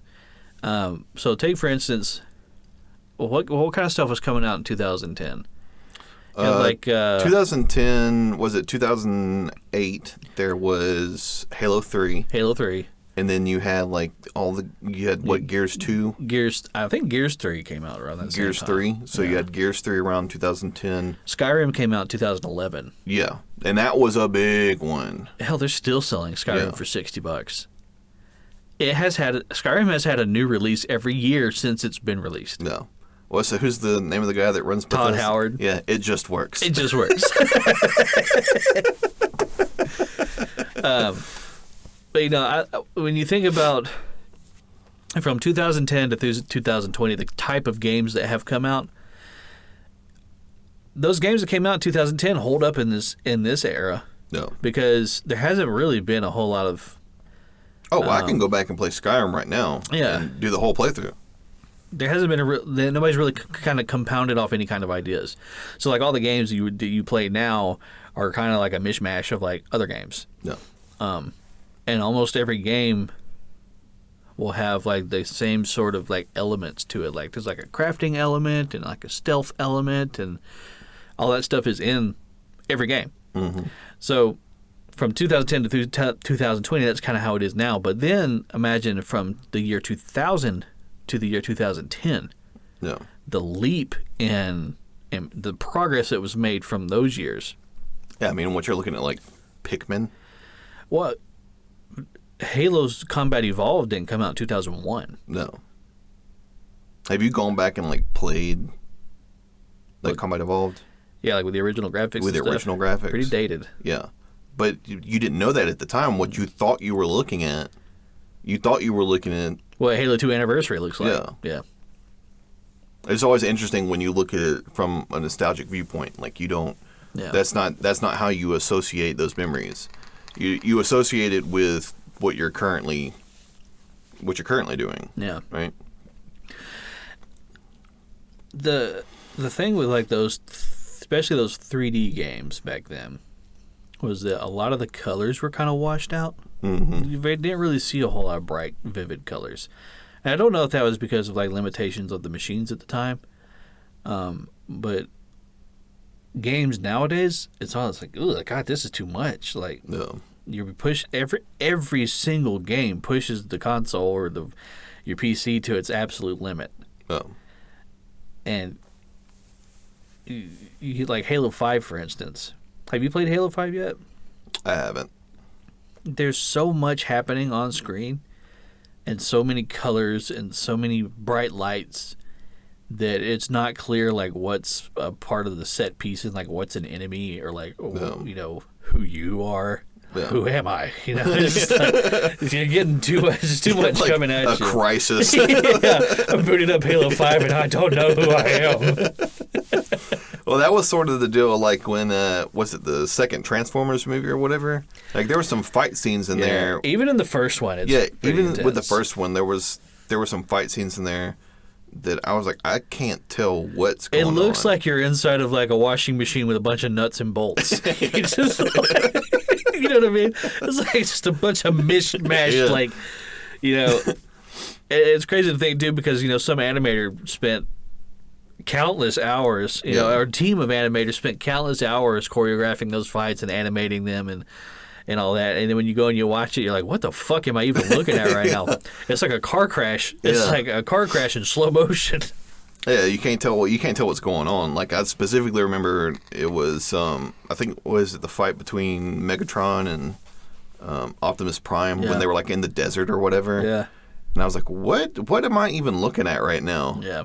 Like they like rolled by like a pillar or something, and it just looked like somebody took like a handful like nails and just like, threw them. That movie kind of jumps around from set piece to set piece too. Yeah. And, you know, it wasn't uncommon to have like a scene in the Arctic, and then a scene like in the forest, and then a scene like in Egypt. No. And so you're constantly trying to play catch up. You know, they could have toned it back a little bit on the detail of the Transformers, I feel. Well, the issue was, I can't say definitively. I don't fucking know. I've never made a movie, but the issue is that Transformers, the whole universe of Transformers, is not a realistic universe. I mean, for Christ's sake, you're talking about a truck that turns into a man. So you kind of already have this rule of like this. That's like some cartoony shit that's happening. So why then does the robot have to look like he could actually exist? No. It would have been fine to have him be a little bit, you know, just to suspend your disbelief a little bit and make him look more palatable. No. Rather than having 50 million polygons on every square inch of his body. Yeah. Because I just watched a truck turn into a guy. Like he doesn't have to be realistic. I understand what I'm in for at this point. It's like I'm not looking at I don't care to see the Loctite that's on the bolts. Yeah, exactly. Maybe for like a close-up shot or whatever, you could put like some detail on his face. But yeah, I mean, they did the same thing with the Sonic the Hedgehog movie. I haven't seen it, but you remember that trailer? Oh boy.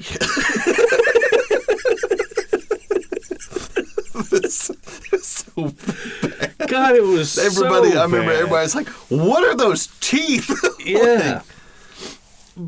And so that I want to know who greenlit that thing. Yeah, because they had to show Somebody it just to took like a rip of coke off the table, yeah. Send it out.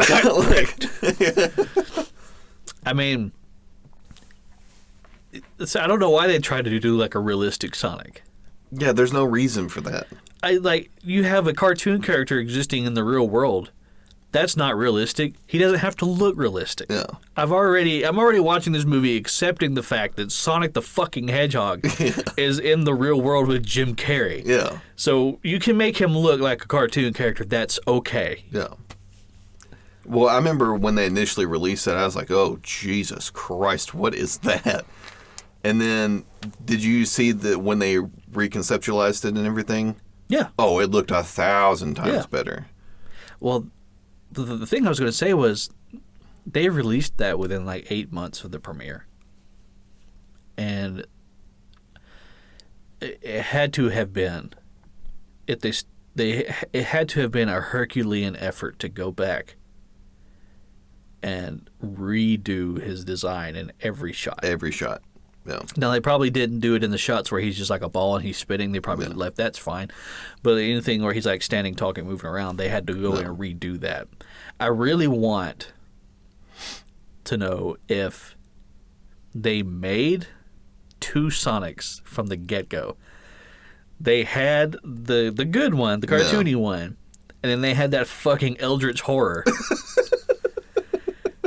And I wonder if they released that trailer first with him, or they might have only done that Eldritch Horror just for the trailers. Yeah, true. And released that and got everybody talking about the movie.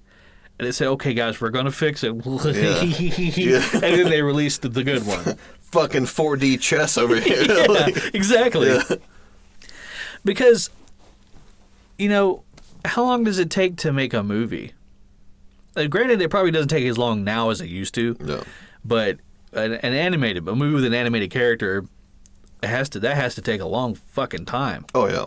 So you can't tell me that they didn't violate any labor laws making people redo that whole movie in 8 months. Well, it's like they always talk about that with with crunch, with like video games and stuff like that. Yeah. Like when they talked about like Halo 2. Like all the multiple like hours that they were pulling on that where people were like sleeping underneath their desks and shit. Yeah. However, Halo 2 is a passion project. Oh, yeah. Everybody that was working on Halo 2, that's what they wanted to do. They wanted to be there at 3 a.m., putting the right color on Chief's Grundle. No. Which I always thought that was interesting how so many of those people that worked on that, they thought when they released that, they're like, this is going to be a flop. This is an awful game. Well, because the development was so bad. Yeah. And then how beloved that game is. It's my favorite in the whole series. Halo 2 is my favorite. Yeah. 2's my favorite, and 3 is a close second. 3 is a close second, yeah. ODST's great. Did you ever play ODST? Yeah, ODST's pretty good. It's kind of like a different thing, like a different animal, but I like that. Why is it that you think that movie studios can't ever seem to get movies right when it's based on video games? Well,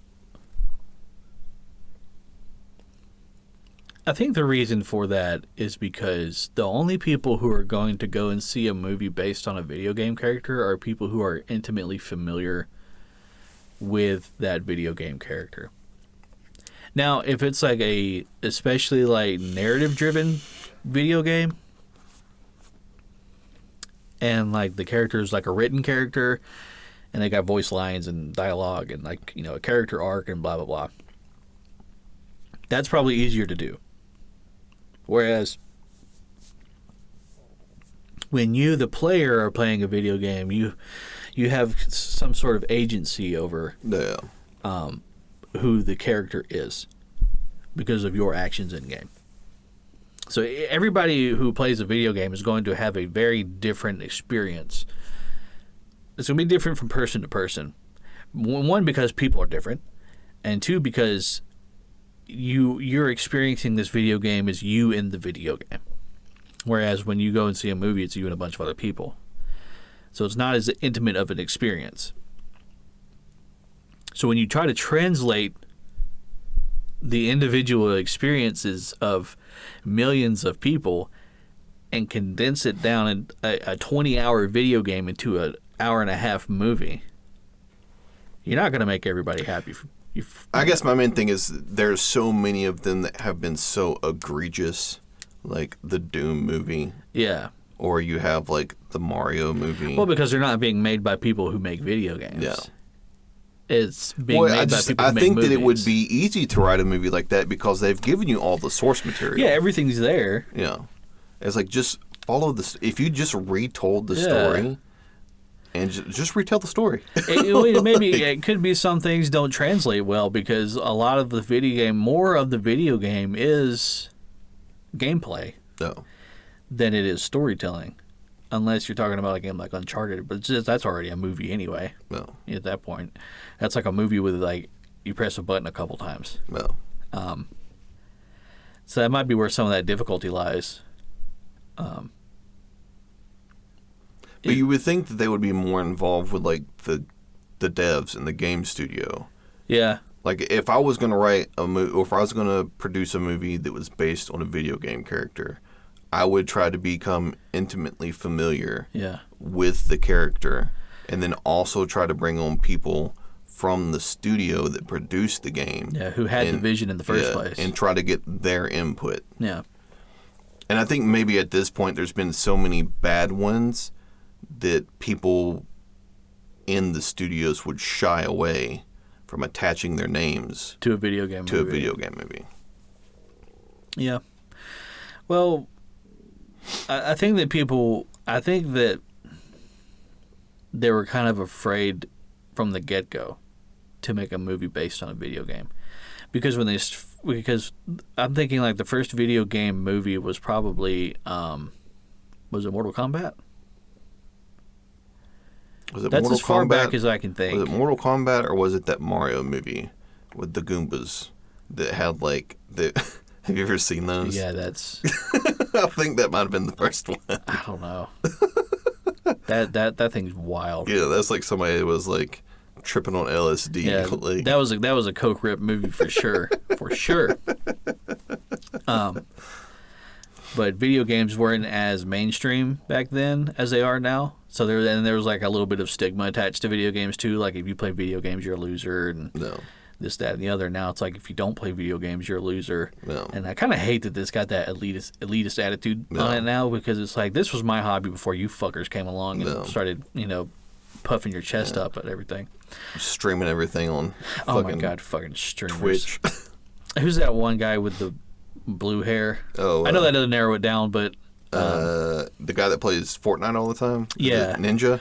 Yeah, Ninja. Yeah, Ninja. Not to shit on Ninja, because the dude makes a lot of money. Respect his hustle. He makes a lot of money. But maybe that's like that generation gap thing, because I can't understand the value in watching somebody play video games live. Like a Let's Play is different because there's like a little bit of editing, and they try and up it, make it up to be like a entertainment, have some entertainment value. No. But watching somebody do it live. Maybe if they're like extremely good, and that would be one thing. But I'm not gonna sit here and watch some person that I don't know play video games and then send them $5. No, the whole thing is very odd to me. Yeah, right. Yeah. So, like I specifically remember being like younger, and like we would be playing like on the GameCube or something like that, and it's like I'm not invested in watching you play. Yeah. I want to play. Right? Yeah. So unless it was like Guitar Hero that time that was it you beat the I know exactly what you're talking about. Was it 6 by All That Remains? Yeah, All That Remains. Me and you had stayed out till like 3 a.m. Yeah, because I remember just trying to pass it on you got past that one hard part And like I turned and like looked at you, like, don't look at me. Because we were just kind of at that point we were just so like whatever, like we're not gonna beat this, and yeah, it was like a guitar solo or something. I somehow got past it. Yeah. And we had never gotten that far before, and like we had just got real quiet. I remember like I was just looking at the TV, and I saw you like look at me like this. I was like, "Don't look at me right now. I have to focus on this." I passed it with like a 71, but still passed it though. That's what counts. I remember specifically with that game how you'd be playing and they would get to a part like that, and it's just like, just press buttons. Yeah, just like, go wild. Yeah, just press buttons. My brain can't comprehend what I'm looking at right now. You ever seen where people will like put like it just looks like a mishmash of buttons. It looks like you're supposed to hit everything all at once, and those people are like, you know. Yeah, I don't.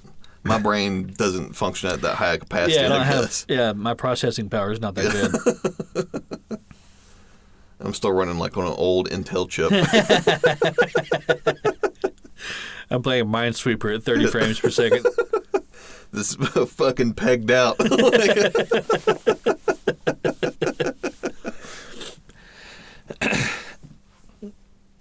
You know, maybe it's kind of like the same thing where like people that watch sports, because you're not playing the sport, you're watching a professional play the sport. That's true. And there's some value to that.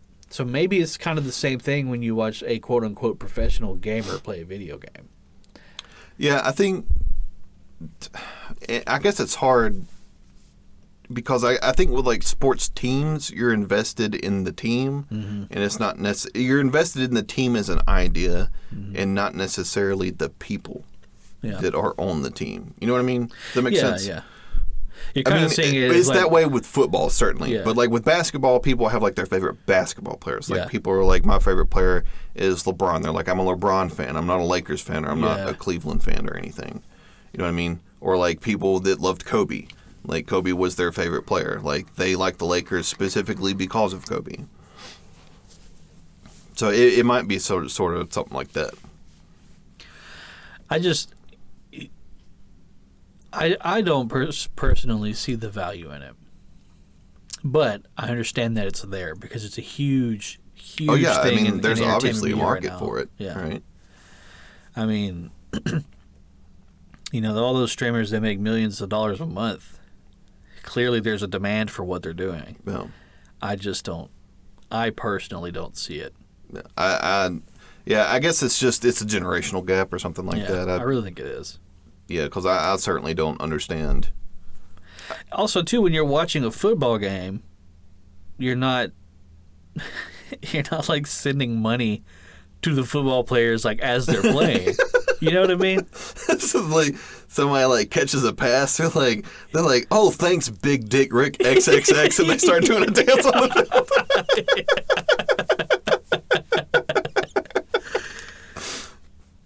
So I mean, that kind of separates the two. I mean, like you have a guy who's just sitting in his room playing Call of Duty, versus a guy in a stadium, and there's like production value to it and stuff like that. So I don't know. Maybe. Well, it's like I remember like back in 2008 when they had like the MLG for like Halo and stuff like that. Like it was huge at the time. Yeah. Like it wasn't huge because it wasn't big at the time. It was huge within the gaming community. Yes, correct. So, and I remember I was like, oh, that's never going to fucking take off. Yeah, like who wants to watch somebody play video games? Yeah. And then, turns out everyone. Yeah, obviously, I was fucking wrong. I mean, it's just interesting because it's interesting how things that I don't find interesting, and it's one of those things too. It's as I'm getting older, I'm finding less and less new things interesting. Yeah, it's like I just kind of stick with what it is that I know. Yeah, you know what I mean. I didn't think that was gonna be me. Yeah, I always thought when I was younger, like I'm gonna keep up with all the new trends, and I'm always gonna be on top of everything. And I fucking hate TikTok so goddamn much. Like it's so fucking just cringe. Like it's so alien to me. Yeah, I just don't see the appeal, and I don't. It's so cringy. And now I have seen some TikToks that have made me laugh. Yeah. There are some of them. It reminds me of like what was it that Twitter used to have? Vines. They bought Vine, yeah. Like some old Vines and stuff like that. It does remind me of that sometimes, but yeah, but like then you have these TikTok people who, are like lip syncing to a song that they didn't write. No, and they have millions of views, and I don't fucking get it. They're not particularly attractive. Yeah. What's the value here? You know what I mean? It could just be that it has so many users. Maybe there's just so many people. There's so many people on TikTok that video of some nobody lip syncing to a video. Yeah. 1 million people just happened to watch it. I mean, I'm in my 30s now, so I'm right behind you. Yeah, I'm way past the point of return at this point. So, and the thing is too is like, as the older you get, the more like I see people who are my age that are like trying to like stay hip with the new trends. Yep. I'm like, ugh. Like, what are you doing? like, stop. Like, here, just be old with us over here. It's much more comfortable. Yeah. Like, just get on Facebook and let's yell at each other. Okay, boomer. Yeah, it's, I never thought that I would be that adult that hated all the new stuff, but God Almighty, here I am. There's a lot of new stuff that I'm certainly not a fan of. I'm not on board with it. It's sort of like what's the thing that all the younger kids are into, K-pop or whatever it is. Oh yeah. I don't understand. Yeah. Well, it also has the element of being foreign music. Yeah, exactly. What I mean? It's not like anything that's being made here. Yeah, I don't get it. Those K-pop bands are crazy because, like, there's like a new one every month. Yeah. They are literally being manufactured. Yeah, the turnover rate is sky high. Yeah. And I feel like they're kind of going through what we went through in the 90s. Yeah. In the late 90s with all the boy bands and all that. But over here, it was like, groups that were starting themselves up. Yeah. Over there, it's like agents and committees and stuff that are putting these people together. Yeah. So there's a little bit of a difference there. It is odd, too, that with how big boy bands and stuff were in the late 90s, and then they all just kind of went away. Yeah. Like they weren't a thing anymore. Well, I think in the early 2000s, there was really when like hip hop started to take a foothold, especially in the out west, like in California and stuff. And that, I mean, even today, 20 years later, hip hop is still at the top. No, it's wildly popular. And hip hop too is like, rappers. A lot of them get their start, just recording their shit themselves at home on like Fruity Loop Studio, and they get successful. And now, granted, a lot of them seem like they're just a flash in the pan. No. Like what's that one, that multicolored fuck? What's his name? Tekashi 6ix9ine. Yeah. Like he was crazy big for a while, then he went to jail. And was he the one that did Gucci Gang? Was he? What is it? Was it him? I don't know. Whoever it was some dude with like tattoos on his face. That was like the epitome of like that. Good luck narrowing that down. Yeah, I know. It was somebody said that they look like a school desk. Yeah. But all that particular style of hip hop kind of went the way that country did, where it's all the same thing and they're all talking about the same thing, and there's no substance. Like taking Xans and shit and you got Cardi B rapping about her pussy. No, well, there you go. Oh, yeah, I mean, I understand that that's all she's ever had. It's just her and her pussy against the world. So, I was thinking about that the other day when we were talking about how come onions always just get more wet. Yeah. It's a wet-ass onion. Wet-ass onion.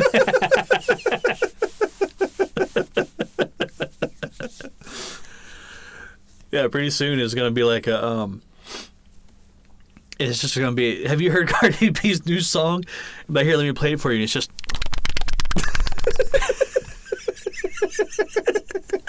It'd be like, what was it, that South Park episode where there's like Oprah's minge? Oh yeah, oh yeah. Her minge in her asshole or whatever. Man, South Park.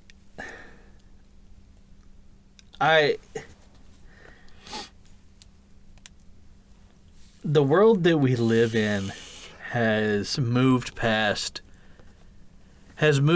South Park. And what I mean by that is where South Park used to kind of satirize things. Yeah, they were a parody. They were a parody of everything, but everything now is almost like a parody of itself. A parody of itself. So what is left for South Park to make fun of when it's already kind of...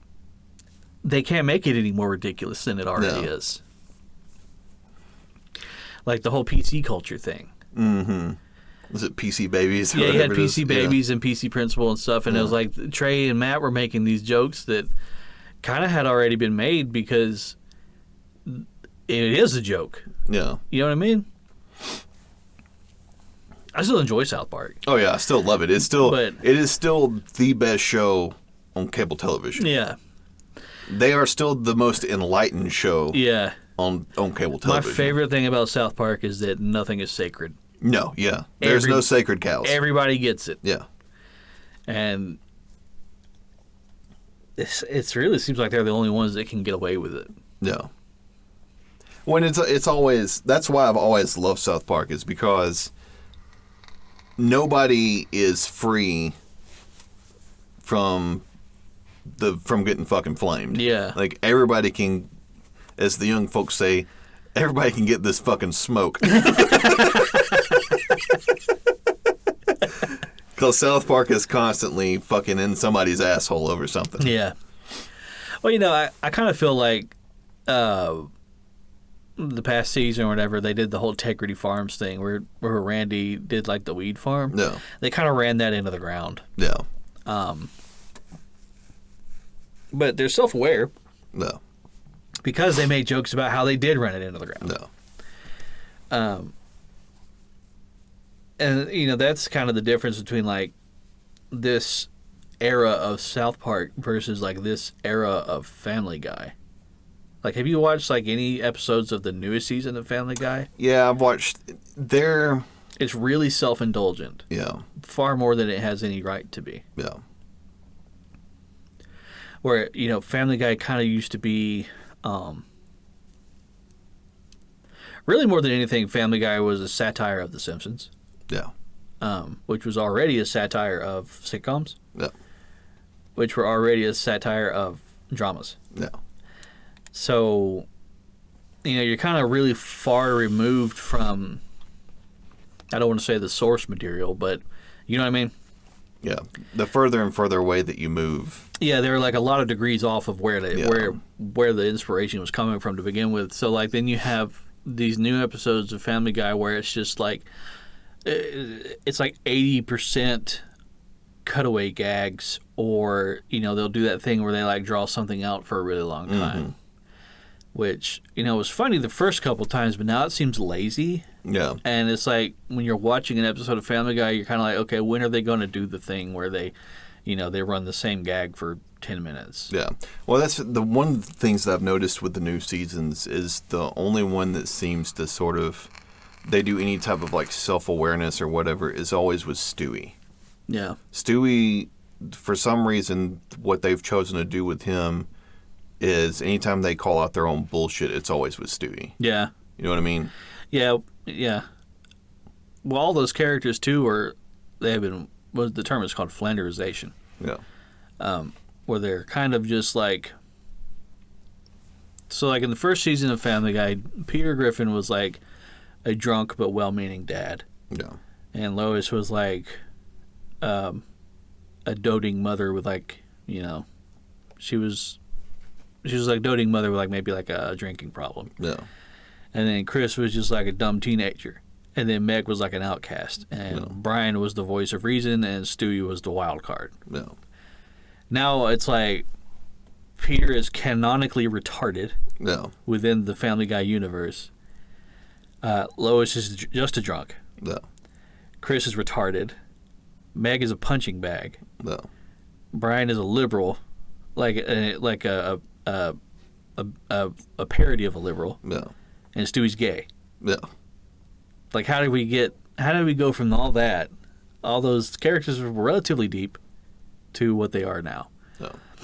And when your characters become one-dimensional, you limit the type of story that those characters can tell. No. And I think that's why everything nowadays in Family Guy seems rehashed ideas. Yeah, that kind of goes for a lot of them too. Especially like, I think it's one of those deals where they've just been on for so long now. The Simpsons is going into its 30th season. Yeah. 30 seasons. Yeah. I mean, does anybody? I can't remember the last time I've watched an episode of The Simpsons. Me either. Who's watching it? I have no clue. They're not relevant anymore, I don't think. No. Because I've never heard anybody talk about The Simpsons. I don't hear people, I don't watch The Simpsons. I don't know anybody that does watch The Simpsons. I think the last episode of The Simpsons I can remember watching was the monorail episode, which is a great episode. No. But something can't last for 30 seasons. No show can last for 30 seasons. It's not feasible. I don't care how good your writers are. At a certain point, you've already said everything. Yeah. You said everything that there is to say. Now,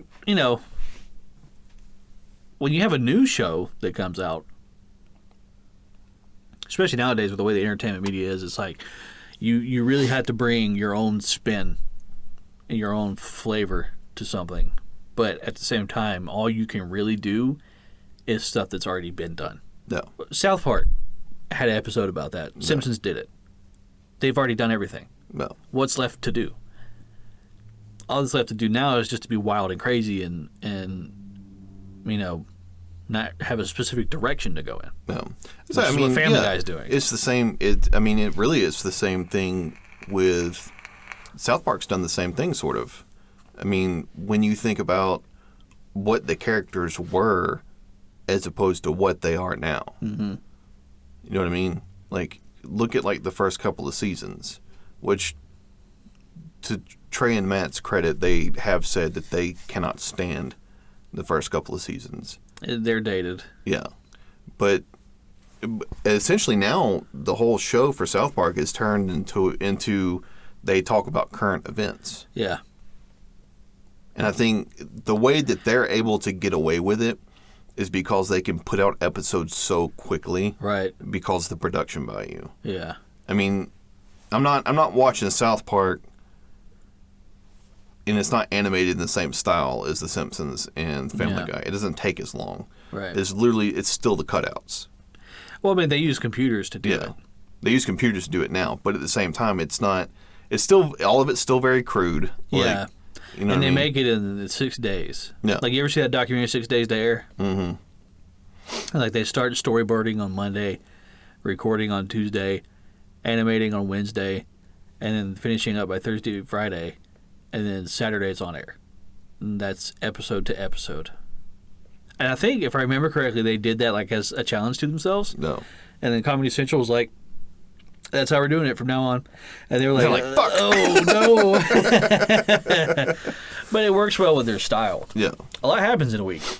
Yeah, well, that's how they're able to speak on current events. Yeah. And for it to still be relevant when they talk about it. Right.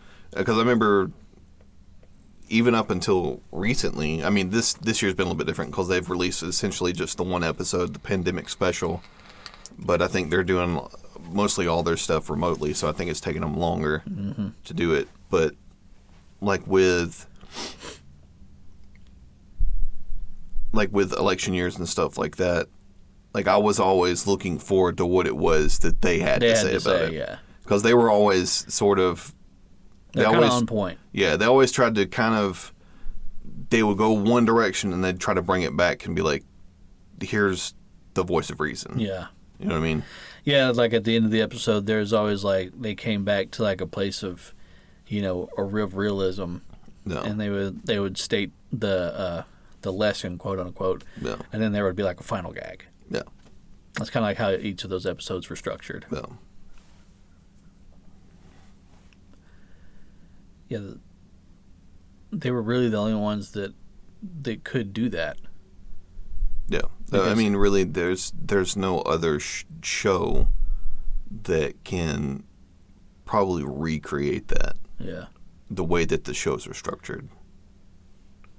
That and the two minds behind it, Matt Stone and Trey Parker. Yeah. Or is it the other way around? I can't remember.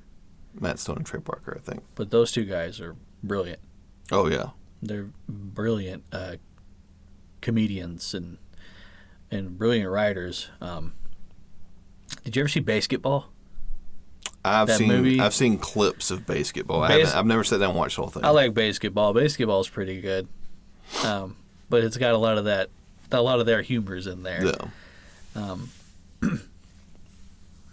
Yeah, but it's when you think about a show that has like a team of writers, like I know I couldn't tell you how many writers South Park has, but South Park probably doesn't have as many writers as like The Simpsons do. Yeah. And once you start putting too many cooks in the kitchen, then you kind of get like this bastardization of what a show used to be, which I think is what happened to Family Guy, because it's just a mishmash of ideas. Yeah, because I mean, it used to be, what's his name? The main creator. Seth MacFarlane. Seth MacFarlane. I'm sure that Seth MacFarlane isn't necessarily have his hand in it as much as he used to. I'm pretty sure he doesn't. He comes in and he records lines, but I don't think he has as much. He doesn't have as much sway over the creative process as he used to. Yeah. And it really shows. From season to season. And, even the early episodes of The Simpsons, it was just a handful of writers. Mm-hmm. And it was people who were trying to make a funny story. No. That was their goal. Their goal wasn't to stay relevant. Because when you're in your 30th season of something, you're desperately trying to stay relevant. Yeah. And the funny comes after. Yeah. And that's probably a pitfall for every show. Is staying relevant. Yeah. So imagine like a show like the Flintstones. Right away, you set the Flintstones in the prehistoric era, so you kind of shot yourself in the foot already. Yeah. Was that a Hanna-Barbera cartoon? Yeah, it was Hanna-Barbera. It's got a lot to do with the premise too of the show. So like, take a show like Scooby-Doo, where it was different from episode to episode. Mm-hmm. It was the same. That was the same structure. The gang is doing a thing. They find out about a thing. They go investigate the thing. They solve the thing. Yeah. That's from episode to episode. That's exactly what it was. But then when you have that structure is already set, you can start playing around with set pieces. Mm-hmm. And that's where they had all the fun was, where the locations that they're in, the situations that they're in, blah blah blah. That's where you can be creative. But I think when you're trying to create a show, when the moment you set your premise is when you set your limitations. No, I agree. Like, did you watched Samurai Jack? Yes.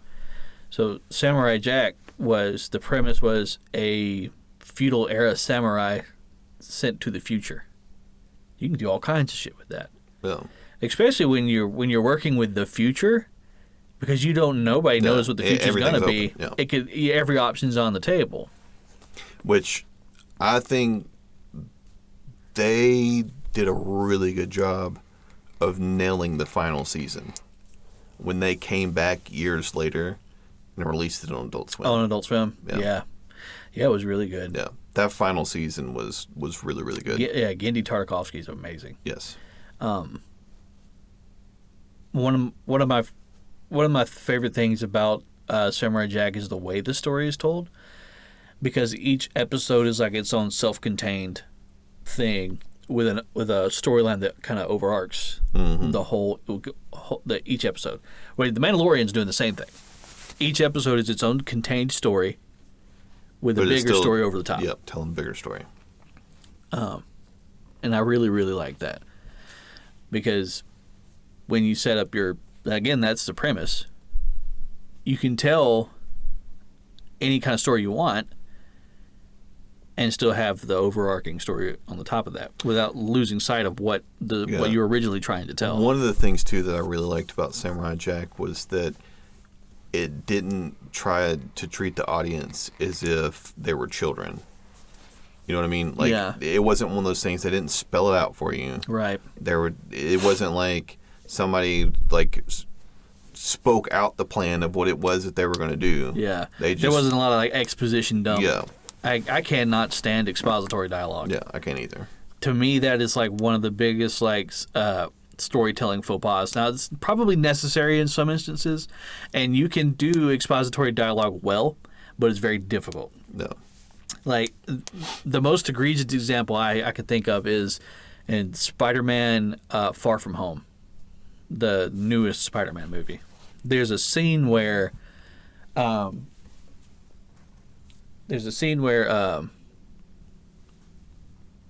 Spider-Man or Mysterio, Jake Gyllenhaal. Yeah.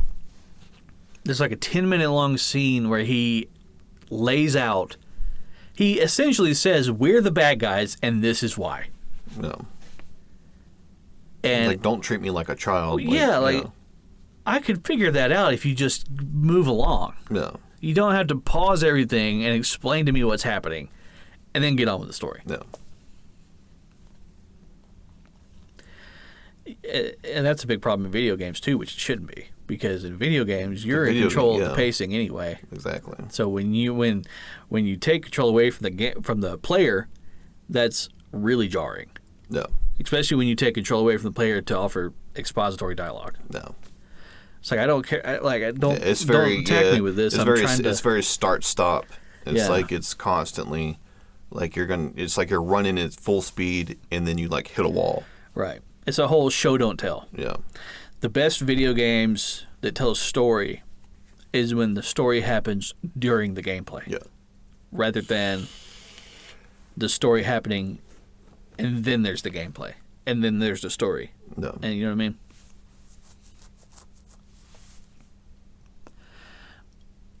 But storytelling in a video game is a whole different animal, because the player has the agency and the player controls the pace at which the story progresses.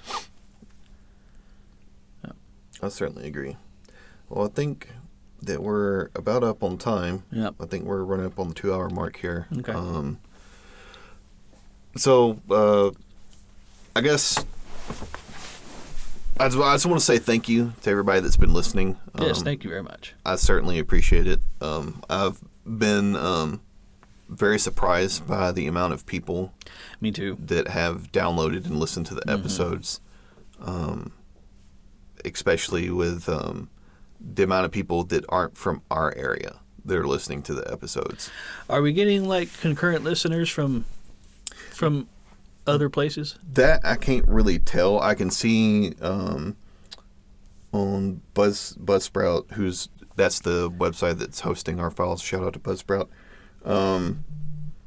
I can see. Hey Buzzsprout, if you want us to advertise, let us know. Let me see. Let me bring up locations real quick. So I can see where they've been downloaded. It's like we've had multiple downloads from like a place in Washington, Lake Stevens to be exact. Yeah. Actually, the same place in France for both of the episodes. Really? So whoever that is out there in France, we certainly appreciate you. Thank you so much. Bonjour to you. Bonjour to you and yours. But yeah, so like we've had people from Arizona. We've had people from Minnesota, Ohio, Texas, awesome. Hawaii, California. So yeah, thank you very much for listening. I hope that we are consistently entertaining you. When we come in here and we start recording, it just kind of goes where it goes. No. But I know that we kind of touched some sensitive subjects today. If you disagree with us, please send an email and we will adjust that. And or you can go to the Facebook page. Oh, yes. Like us on Facebook. Yeah, like us on Facebook. It's Thick Boys Podcast. You can search for that and join us there. Let us know. We're going to try to be more active on social media. If you we have talked about doing YouTube at some point. I don't know how long it would take us to get that set up. But, that's probably far in the future. Yeah, but if you're interested, let us know. Yep. If you have ideas or anything that you want us to talk about, email us at thickboypodcast@gmail.com. Yeah, thickboypodcast@gmail.com, or like I said, you can hit us up on Facebook, send us a direct message there, or just come in to one of the posts that we make and drop a comment, drop a like. If you listen to us on Apple, we would really appreciate it if you would subscribe to the podcast and leave us a review if you like the content. It really helps other people find us. Yeah. Other than that, I don't really have anything else to say. I just wanted to say thank you to everybody that's been tuning in. Yep, that's kind of what I want to say too. Thank you very much. We're gonna, as we move along, we'll get like I said, like a more set schedule and a consistent upload time. But at the moment, we're just kind of doing the best we can. Yep, agreed. Please have mercy on us. Yeah, please have mercy. But like I said, I hope that we're entertaining you at least a little bit and gives you something to do, maybe on your lunch break or on your car ride from home or something like that. So.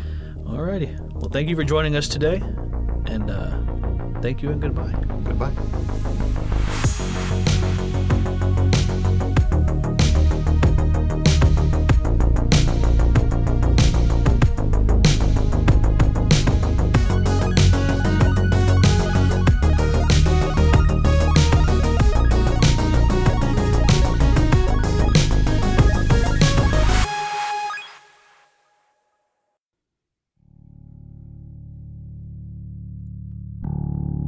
Can you make this go away?